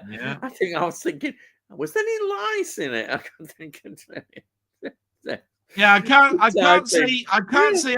can't say I'm enamored by the crocodile scene. I can't say I'm enamored by the fact that the bloke, the big one of the big villains in it got blown up by one of them air pistols or something. It blew up the sort of like sofa or something. Yeah. Tony says, good call, Jamie. Mine alternates between Live and Let Die and Spy Who Loved Me. Yeah. Sai says, A View to Kill was the first film my mum allowed me to go on my own with my mates. Oh, yeah. It was my 11th birthday. She waited outside when it finished and took us all to Wimpy for a burger. Oh, it's a great memory. You can't say better than that, can you? Fantastic memory. And Matt V Movies, 360 roll done in one take. The stunt man got paid a bonus. Oh, right. Yeah. Brilliant. Tony says, such a comedic scene in Live when the speedboat slows to a crawl after the high speed chase, and look on the sheriff's face. Yeah, that sheriff. Dalton, very underrated, was brilliant, brought back Fleming character to full effect. Yeah, I know you're a big fan, Matt, of Timothy Dalton. A lot of people say he's more to the original Fleming character. Yeah, definitely. I bow to his knowledge, I do. Yeah. No, Joanna Lumley is Purdy from it's New Avengers, lad. New Avengers. Hey. Joanna Lumley is Sapphire from Sapphire and Steel. That's what Joanna New Avengers. Right. I knew you'd bring Sapphire and Steel. Actually, show your credentials. I think the New Avengers was the first time I met. I sort of like really saw as Joanna Lumley, even though she was in a Bond film before it. It was the New Avengers that my sister turned around and said, "Wow, she's great," and I went, "Yeah." But Sapphire and Steel was where I went, "Wow, she's a character." Yeah. Jesus. Yeah. Steve's Gaming says, "Yep, she was awesome as Purdy." Did she drive a TR7 in that? A Triumph TR7. I don't know. Spy Who Loved Me is top 5 Bond. Sometimes it's the best when you're watching it. Yeah, a lot of people really do love it. I'd forgotten Joanne Lumley was ever in a Bond film. Yeah. But these Bond girls, sometimes you just see them for a flash. They're there, and then that's it. And nobody remember. They're just there as a Bond girl. You just get sometimes I wonder. I always thought a Bond girl was the lead Bond, was the lead actress, and the love interest of sort of like Bond or something all the way through. Yeah. But apparently, it's if you're just a girl in the film, you're a Bond girl. I don't know. Yeah. Matt says, On Her Majesty Secret Service has just got better with age for me. It does get better. Telly Savalas was my favorite Blofeld. Yeah, I like Telly Savalas. He's good in it, yeah. He was menacing. Yeah, I still think I like Donald Pleasance more. Yeah, I like Donald Pleasance. I think because he's the first one I saw, but I agree. I like Telly Savalas. It's because I saw too much of Telly Savalas's face compared to Donald Pleasance stroking a cat. And I bet you were going to say, he's going to say, who loves you, baby? Yeah, you thought Kojak was going to turn up, investigate. Was that other thing he used to do? He used to sort of like laugh and go, Crocker, or something like that. But no, I must admit, I did like him as Blofeld. What was the first thing you saw Terry Savalas in? Oh, I'll tell you what mine was. Mine was the Twilight Zone. It was a Talkie Tina episode where it was the doll called Talkie Tina. I'm trying to. I think mine might be. I'm trying to think of the time. I may have seen it because I liked Horror Express. He's in that one, and his role is quite funny in it. When he gets on the train and what have you, where all this stuff's going on. Yeah, I think I might have seen that before Kojak, because Kojak is 70s, isn't it? Twilight Zone is 60s. like late 50s to early 60s. Yeah. But he played a horrible man that didn't like this doll, and this doll turned around and looked at him and said, "I'm Talkie Tina, and I'm going to kill you." Oh shit! Yeah. I thought, I remember that episode. Bloody hell! Yeah. He stuck the doll's head in a vice and cut its head off. And it's still, And then Steve's going, totally agree, Matt. The more I watch it, the better he is. Yeah. Andy makes Star Wars. From Russia with Love is class. Every top 5 best, you watching it.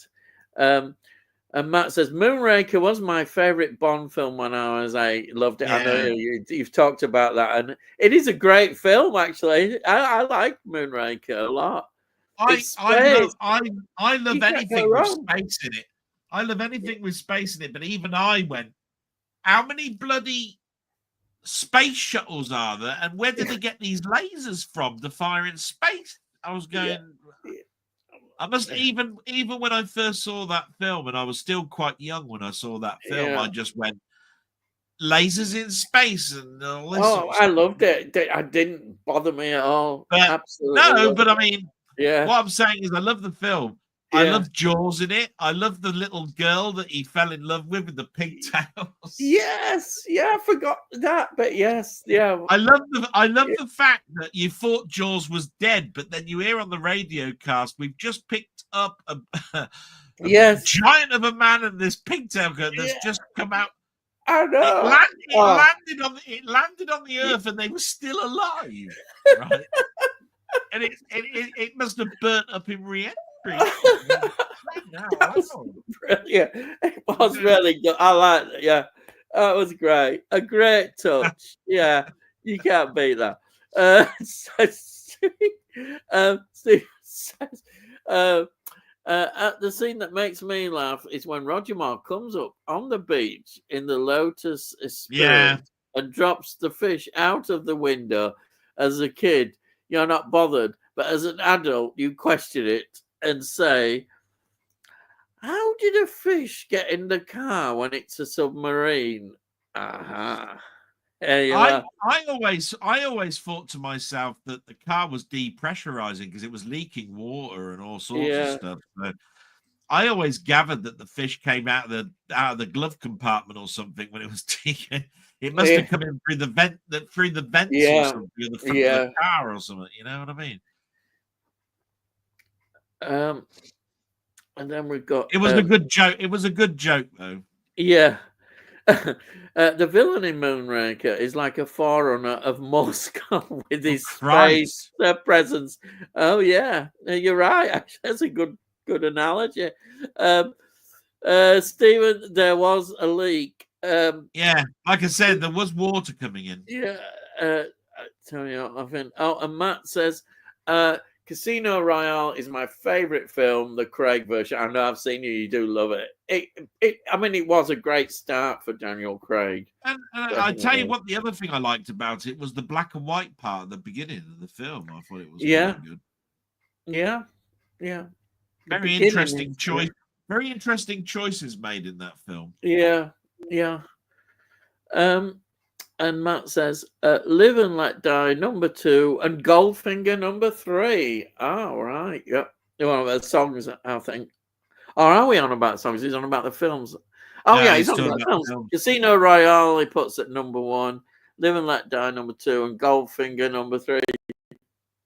What can I say? Great films. Oh, and of course, I know Moonraker, number 4. It's one that you saw your first Bond film, I think, as a child. If he does a number 5, I'm still going to rant at him like I ranted at you. You say from a Del Boy rant. Watch him. Steve Moles. It means I love you if I rant the exhaust. At you. Yeah, there you are. Andy makes Stars. James Junior Bond cartoon was rubbish. I watched it. There you are. A critique of that one. Roger Moore was my Bond. Steve Moore says, I only got to know about Sean Connery when I went to see Never Say Never Again at the cinema, followed by seeing the repeats with Sean Connery. Yeah. And then Steve Moore says, this is not surprising. I think the best Bond was Russ Abbott as Basildon Bond, with the milk tray man coming in a close second. And as you can see on his picture there is Basildon Bond. Yeah, and of course, obviously, number 1 for T is PG, but then Brooke Bond isn't too far behind, is it? Because everybody knows the best tea is Yorkshire. Tea. Everybody knows that. It's Yorkshire tea. You don't have Yorkshire, man. There we are. And then Si says Basildon Bond. Yeah, it was funny. I was, yeah. Bella Emberg as Blunder Woman. Yeah, it's all that was the Russ Abbott comedy thing, wasn't it? Comedy. Yeah. Comedy at Funhouse or something. Batman Forever is awesome. Oh yeah, Tombstone, Heat, Top Gun, so many. Yeah. That's Val Kilmer. Yeah. I agree. Do you know something? I've never seen Top Gun. I've never seen it. And that's a more popular film. I've never seen Top Gun. Yeah. Oh yeah. And there's 2 in there.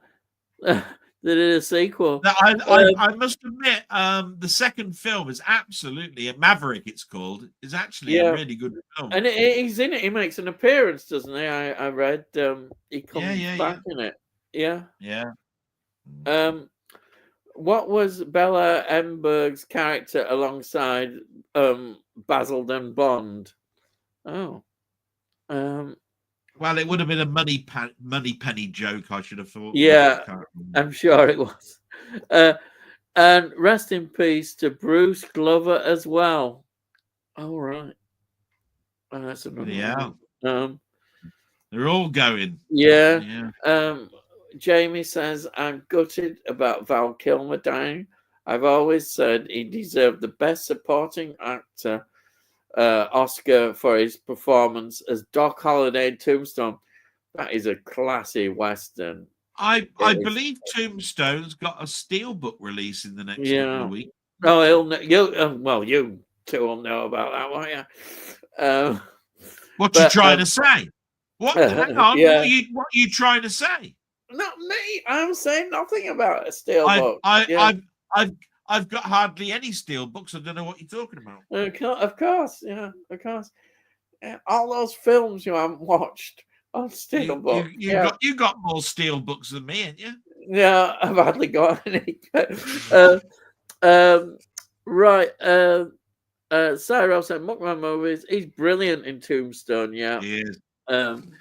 He appeared in Top Gun 2 with Tom Cruise a few years ago. I think that was his last appearance on screen. Oh, well, that was a nice tribute then, yeah.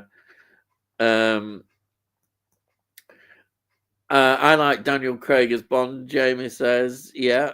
Only Daniel Craig Bond film I don't like is Quantum of Solace. I didn't like Spectre with Craig. Stephen says, I think if we didn't have the Bond movies, we wouldn't have movies like Jason Bourne films and many others.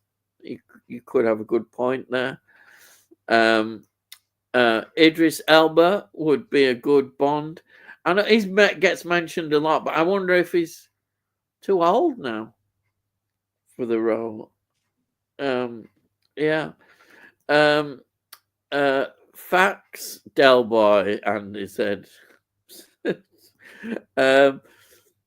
So I always thought that Idris Elba would be awesome as Bond. Yeah, I think it's too late.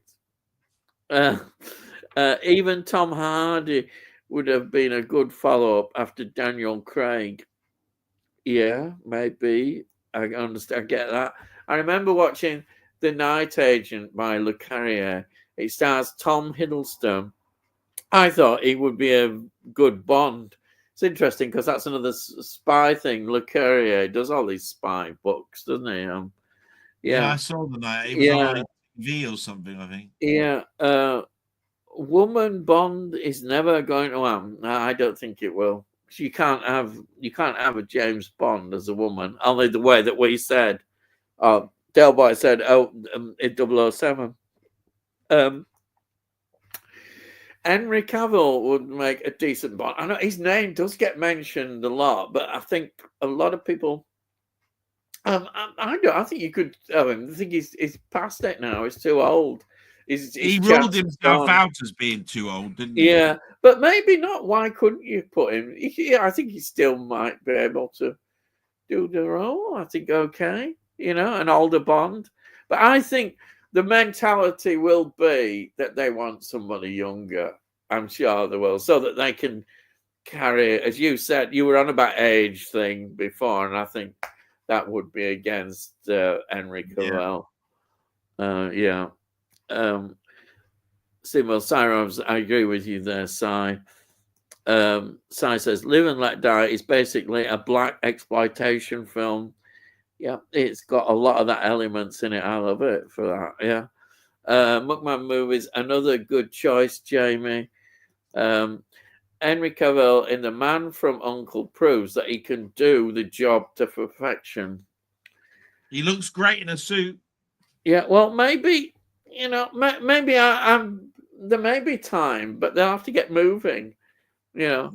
And I suppose if Amazon are going to do them regularly, then there's a better chance. It's this gap. We talked about it before, didn't we? About the gaps.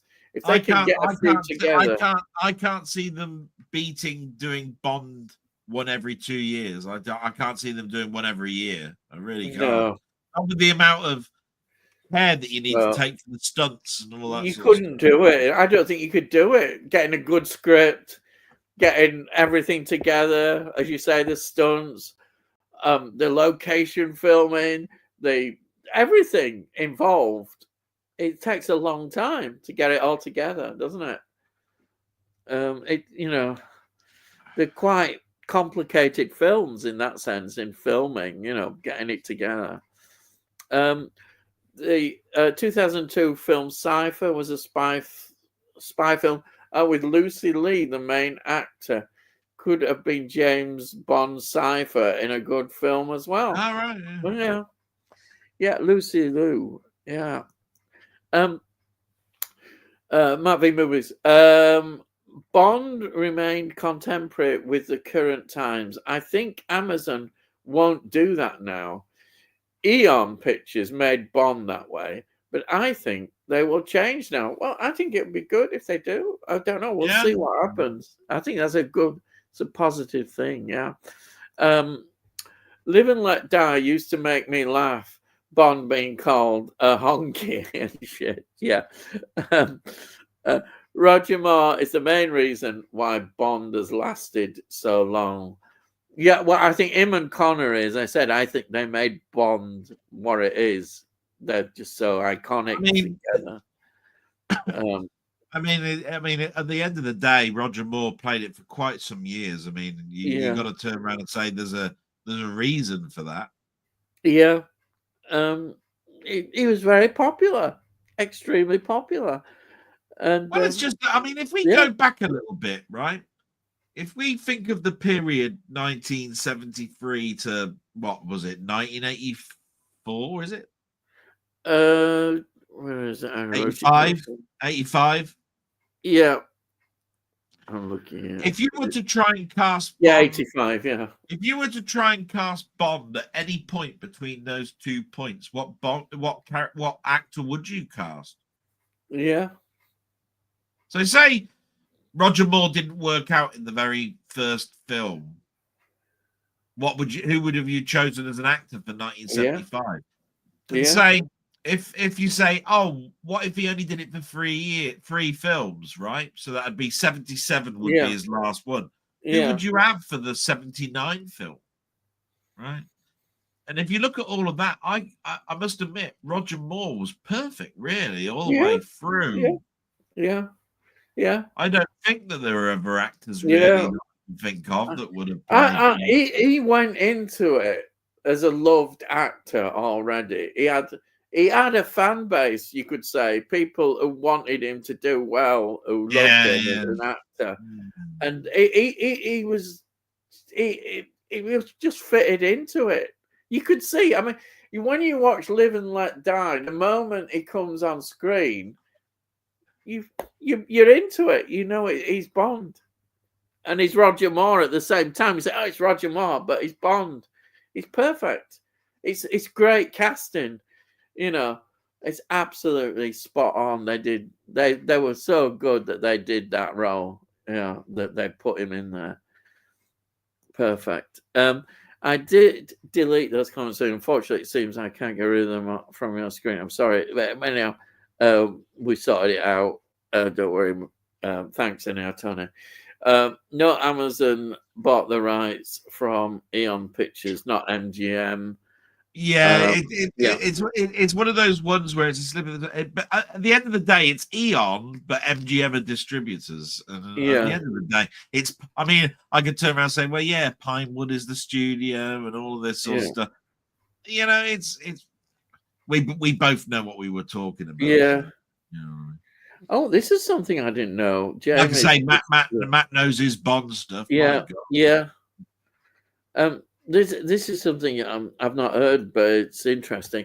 It says there'll always be a way to bring a character back. Just look at the recent news. Keanu Reeves will be back for John Wick 5. I haven't heard that news. Oh, yeah. I thought they would. No, I thought they would.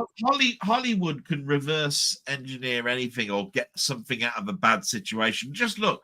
Ripley died at the end of Alien 3. There's a clone in 4. You know, at the end of the day, there are many. You've just got to have that type of writer's brain that says, "I can get you out of that." Yeah, I mean, there's no way that we're going to let John Wick die. I don't think so. I mean, it's making lots of money. It's a popular lot of films. It's something they can keep running. There's no way they would like that. Yeah. Matt says, yeah, oh, correct. Yeah. I've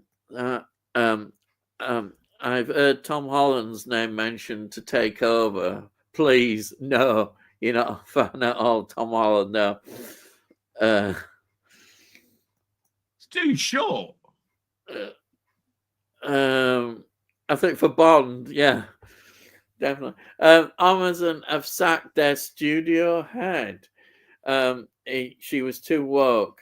She was behind Wheel of Time and Lord of the Rings. Woke disasters. I've never seen them, so I don't know. So fingers crossed that they appoint somebody who has common sense. That's the Lord of the Rings TV series. Oh, right.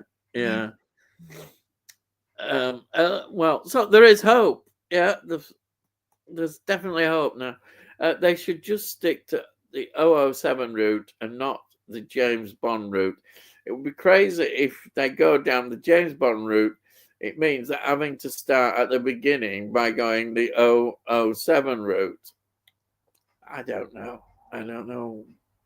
It's that name, you see, James Bond, that I think that their eyes are lighting up at that. Yeah. That's what it is. But it's a good idea what you're saying about the 007 because it opens up so much. But there we are. Freeze it up. Yeah, that's what I just said there. Yeah, Stephen Wells said, yeah. Ronnie Corbett would have been perfect 20th century game, he said. Yeah, I know. Why not? Go on, Ronnie. I can see Ronnie Corbett. He was good as, what was it? Was he Charlie Farr? I forgot what his name. I can't remember what his character was. I think Ronnie Barker. When he was Piggy Malone and Charlie Farley. Was it? Yeah, there was two characters. One was called Charlie Farr, and I can't remember what the other one was called. Yeah. Anyway.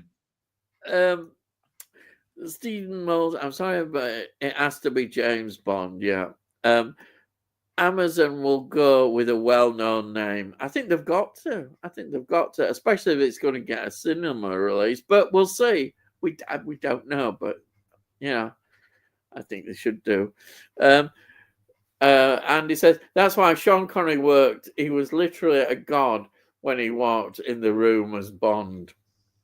Yeah, he had in other words, he had a presence. Yeah, as Ronnie Corbett would be.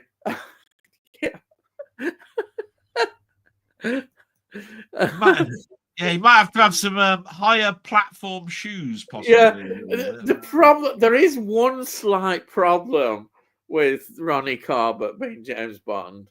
He's dead. That is a big. Mind you, I say that. What about AI? I suppose. A dreaded word. But Ronnie Barker has beaten Sean Connery. It might be at golf. Yeah. They were both great golf. They were both fantastic golfers. Yeah. Sai says, should the next Bond be British? 100%. I think so. Yeah. It works for MI5 and the Queen and all that sort of stuff. We can't have an American. The king now, isn't it? So, yeah, we can't have these Americans. No. Technically, but you got away with it with George Lazenby being as he was Australian, wasn't he? Yeah. I don't think an American should play it. No. What's that in connection with technically 2019? Is that the last Bond? I don't know. I'm not sure because COVID is 2021, so so I'm not sure. I don't know. It says technically. I'd have to think back to what we were talking about. I think they may. I think if with Daniel Craig, they may have had it in the can, and they had to wait until COVID happened. I don't know. Possibly. I think that is. I think that because it was out pretty quick after COVID, wasn't it? It was one of the early. Oh yeah, but what it is, I think it was scheduled to be at the cinemas in 2021. Yeah, I'm surprised if they had it in the can and waited 2 years before they were going to bring it out. Well, they couldn't because of COVID. I mean, that's what I'm saying. COVID was 2021. Yeah. Right. So what I'm trying to say is, if it technically was in the bag at 2019. You could have brought it out 2020 because COVID still wasn't around. Yeah, I don't know. I don't know. I must admit, I don't know. Yeah. Si says I meant British actor. Oh yeah, the Scotch and Welsh. No Time to Die was delayed release due to COVID. Yeah. Like I said, you just got to remember when COVID officially started. Yeah, I thought. Yes, it has to be a Brit, and imagine American Bond. God no, exactly. Yeah, exactly. There's 3 Kingsman films. Last one was a prequel with Ralph Fiennes. Oh yeah. They are. I've not seen any of them. Right. Yeah, which I enjoyed. Jamie says, yeah. I forgot that. Yeah. Tony says, thank the Lord for that. I thought I'd missed out my insult this week, Del. There you are. You've pleased Tony that you were able to insult him. He's my main ejector man guy from my favourite Bond car. Oh dear. I remember talking about that. Yeah. Just watched the Kingsman prequel recently, Jamie. I enjoyed it too. Oh, that's good. So it says Muckman movie. My choice for Bond, Harris Dickinson plays Ralph Fiennes' son in Kingsman. All right. Yeah. I know you mentioned that actor before, didn't you? Just check. Ronnie Corbett had a small, well, it would be, oh dear, part in 60s Casino Royale. So there's a Bond connection with Ronnie Corbett. Oh dear. Matt V. Movies. I think they will do it in the 50s and 60s. There are many projects done this way, and can see this will be the direction they're going. I hope you're right. But again, David Arnold was the right composer for 90s. It was contemporary for the time. My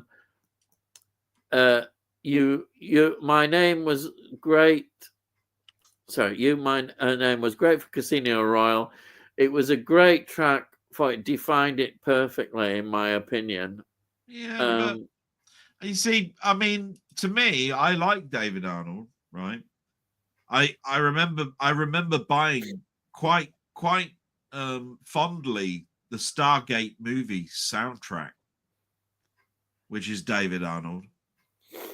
But it's just that when I heard the music to Bond, the very first one that he did, I wasn't enamored by it. That was all. Yeah, that's all it is. He's certainly very, I mean, like I said, certainly talented, and I love Stargate. The Stargate soundtrack was brilliant. Yeah.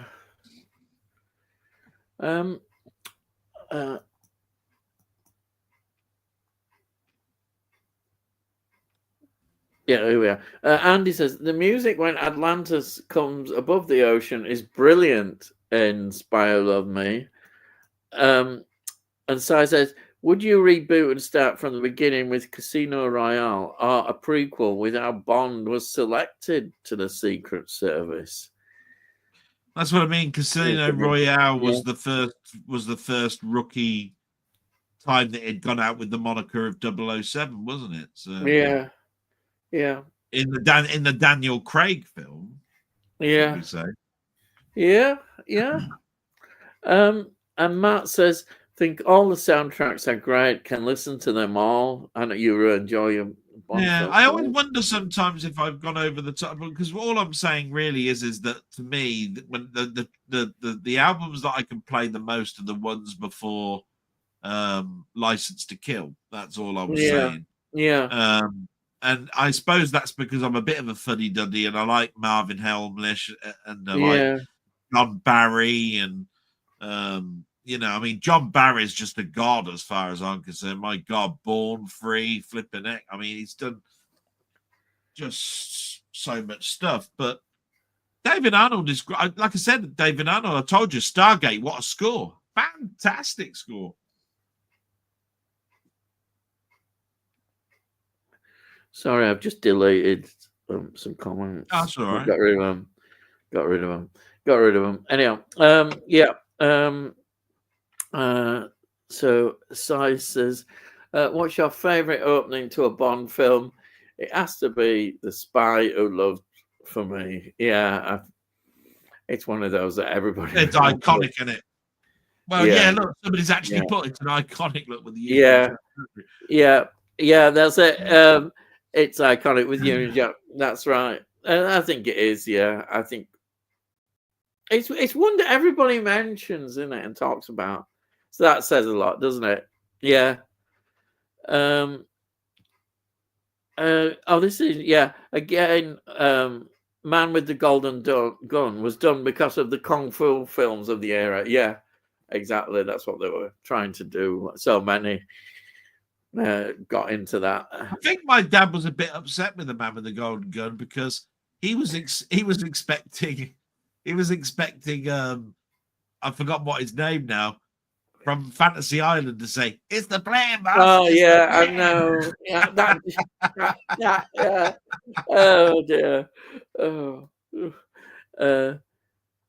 I can never pronounce the actor's name. I Yeah. know what I'm talking about. Was he called Knick Knack? Knick Knack. I think that might be it. Yeah. Yeah. James Bond will return. That's a fact. Oh yeah, undoubtedly. Yeah. Oh, he said, and he says that he's already been confirmed.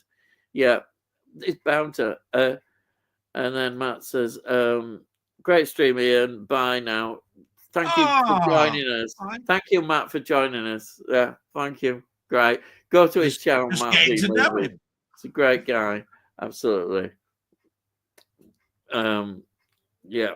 And then Billie Eilish, yeah, rather not. No.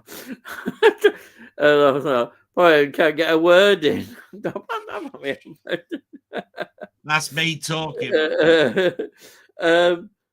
Tony says, I wasn't asleep, Del, but was unsure if that was one of them. Oh yeah, that's all right. It's all right. And don't worry. And he wasn't anyway. Yeah.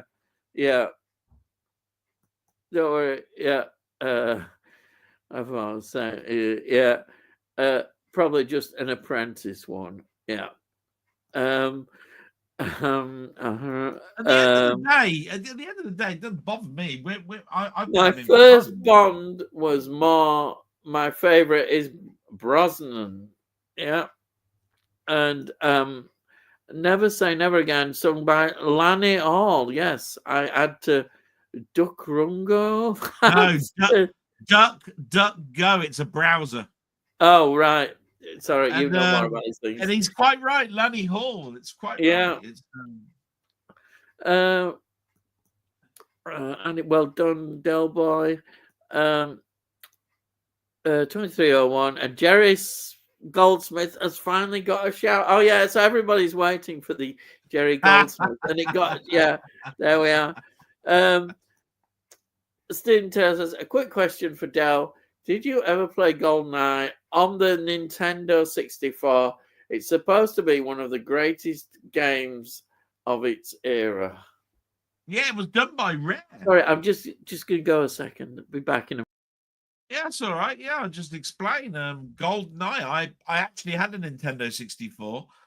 And when my Nintendo 64 broke and I got another one, I got the golden Nintendo 64, the one actually that came GoldenEye packaged. I think I've still got that. Yeah, I don't know if it's worth any money, but Rare was a fantastic coding group. They started off as Ashby Computer Graphics. They did well, Steve will tell you this. They did Spectrum games like Jetpack, Jetman, Attic Attack, Sable Wolf, Underworld. Oh my god. And the Rare, they did an absolute fantastic some games. I even said I think Perfect Dark was a Rare game actually. Conker's Bad Third Day, I think, was a Rare game. So yeah, GoldenEye. Nobody thought the Nintendo 64 would be able to play a game like, to rival Doom, on the PC. So yeah, I had GoldenEye. I played it. I completed it. Not till much later. I tend to find that when I'm playing a first-person shooter, I'm better with a mouse and keyboard. And even then, I'm not that good.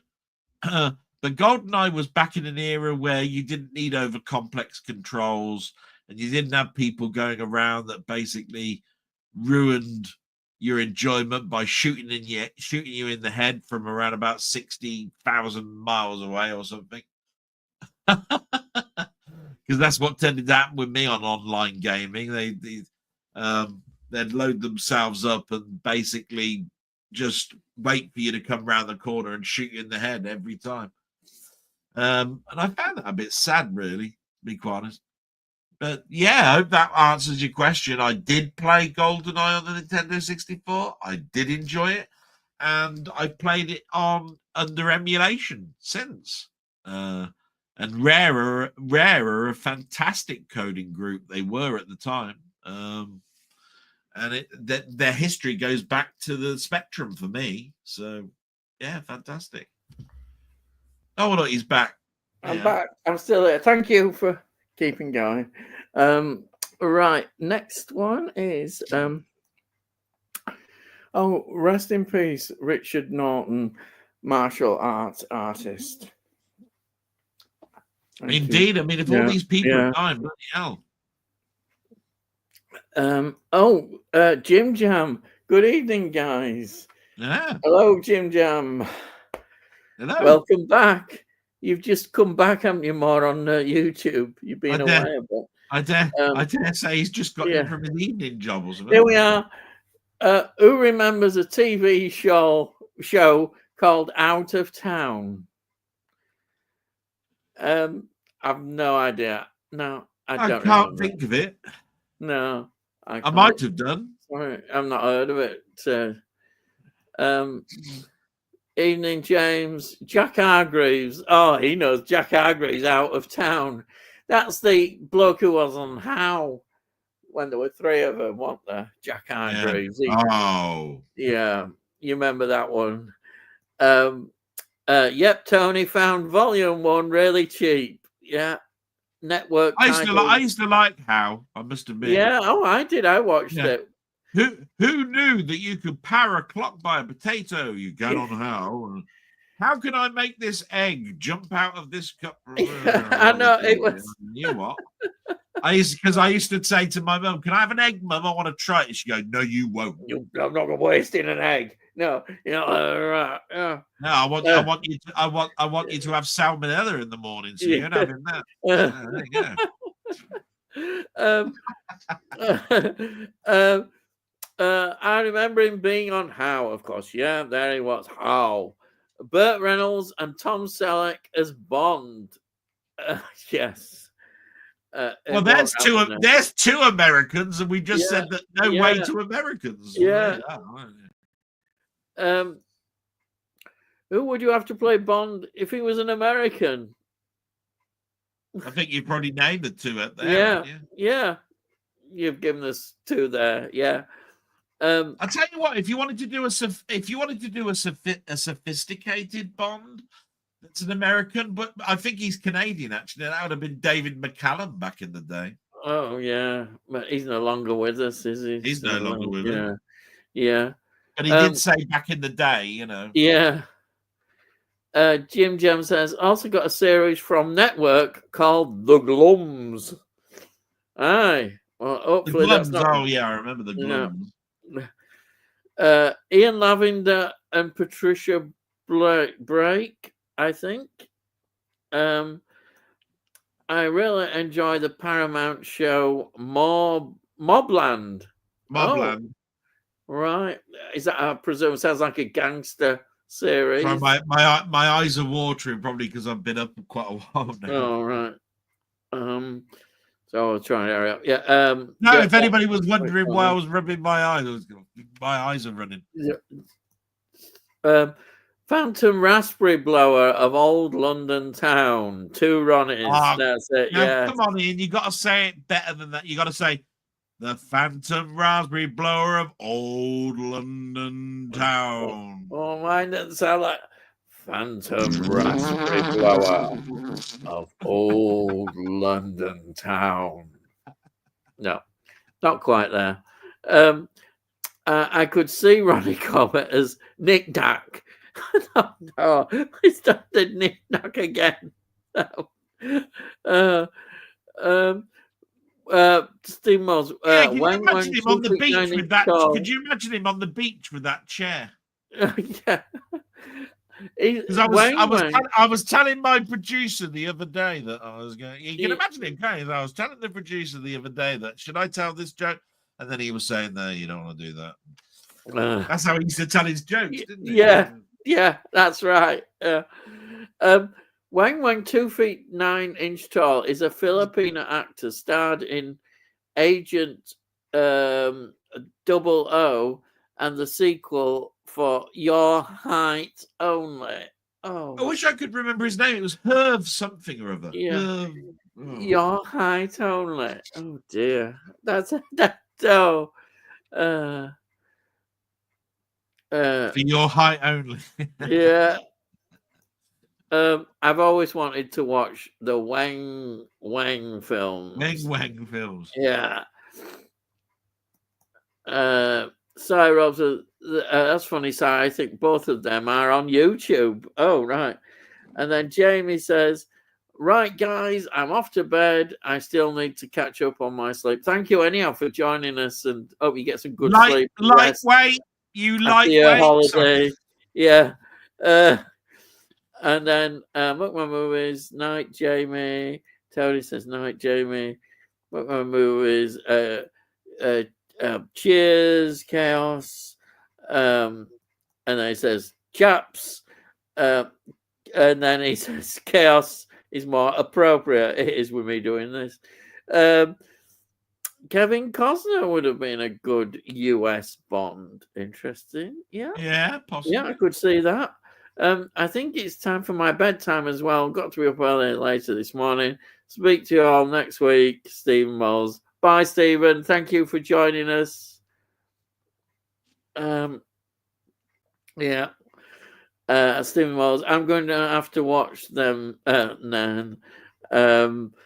Night, Stephen. Tony says. Night, Stephen. Sai says, Herv Villachez is Nick Nack's real name. Oh, all right. Herv Villachez played Nick Nack, not Googled. Yeah. Lying bastard. Kev. Hit the like button. Oh, thank you, Andy. Thank you. And yeah, and please subscribe to Del Boy if you haven't already. What a great channel he's got. And I'm sorry, I normally do it halfway, but I forgot. I should have put an alarm. And get ready for all the flack I'm going to get now. All 8 people that are watching. If you haven't subscribed to his channel, please subscribe. It's a great channel. And it really is. It's late at night, but I will show off. I put it in the description, so his channel description is in there. So thank you so much. Please do that. It wouldn't be a normal show, would it, if we didn't do the what have you got? Right, look, so there's a Clockwork Orange steel book. Look, there's a Clockwork Orange. Look. Yeah. Kill Bill volume. I don't know which one that one is. It the second or the first? Can't tell with that one. That's volume 2. That was volume 2. Yeah. Then there's Kill Bill volume 1. Look, steel book. Yeah. And Jackie Brown. Oh, I love that one. Thank you. Yeah. Yeah, I like Jackie Brown. Great film. What else we got here? We got Conclave. No steelbook for that one. I'm so disappointed. No steelbook for that. Yeah, great film. Panic Room. There we go. Yeah, that's a good film. I've got that on DVD. Yeah. Real shit film. Look, Craven the Hunter. Yeah. This is a big one. This is a big one. Who misses?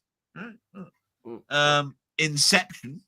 Oh, Inception. Oh, special edition. Great film. Great film. And there's that one that I told you about, the complete series of Star Trek Lower Decks, which is a 2 steelbook set. Look, 2 steelbooks. Yeah. I've done that because I want people to know that there's a lot of stuff out that people probably aren't even aware of. That movies on physical media is still, can be quite easy to get hold of if you look around, and I don't think it's well marketed what's out there, to be quite honest. And some of them are beautiful, like that Jackie Brown and that Kill Bill volume 1 and 2. I was so glad when they came through. I went, "Ooh, look at That's Oh, nice. I even told you about it, Ian. I said, my Jackie Brown's come through. And he couldn't believe it when I turned round to him and I said, and do you know what? Never watched it. Never watched it. I can't believe it. It's one of my favorite. I think it's my favorite Tarantino film.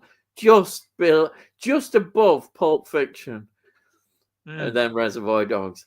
Well, I like Reservoir Dogs. I have to say over Pulp Fiction, but yeah, Pulp Fiction's so good. It's brilliant. And he's put, are you going to order the Arrow release of Pelham 123? You're absolutely bloody right. I am buying the taking of Pelham 123. Jesus crying out loud! Yeah,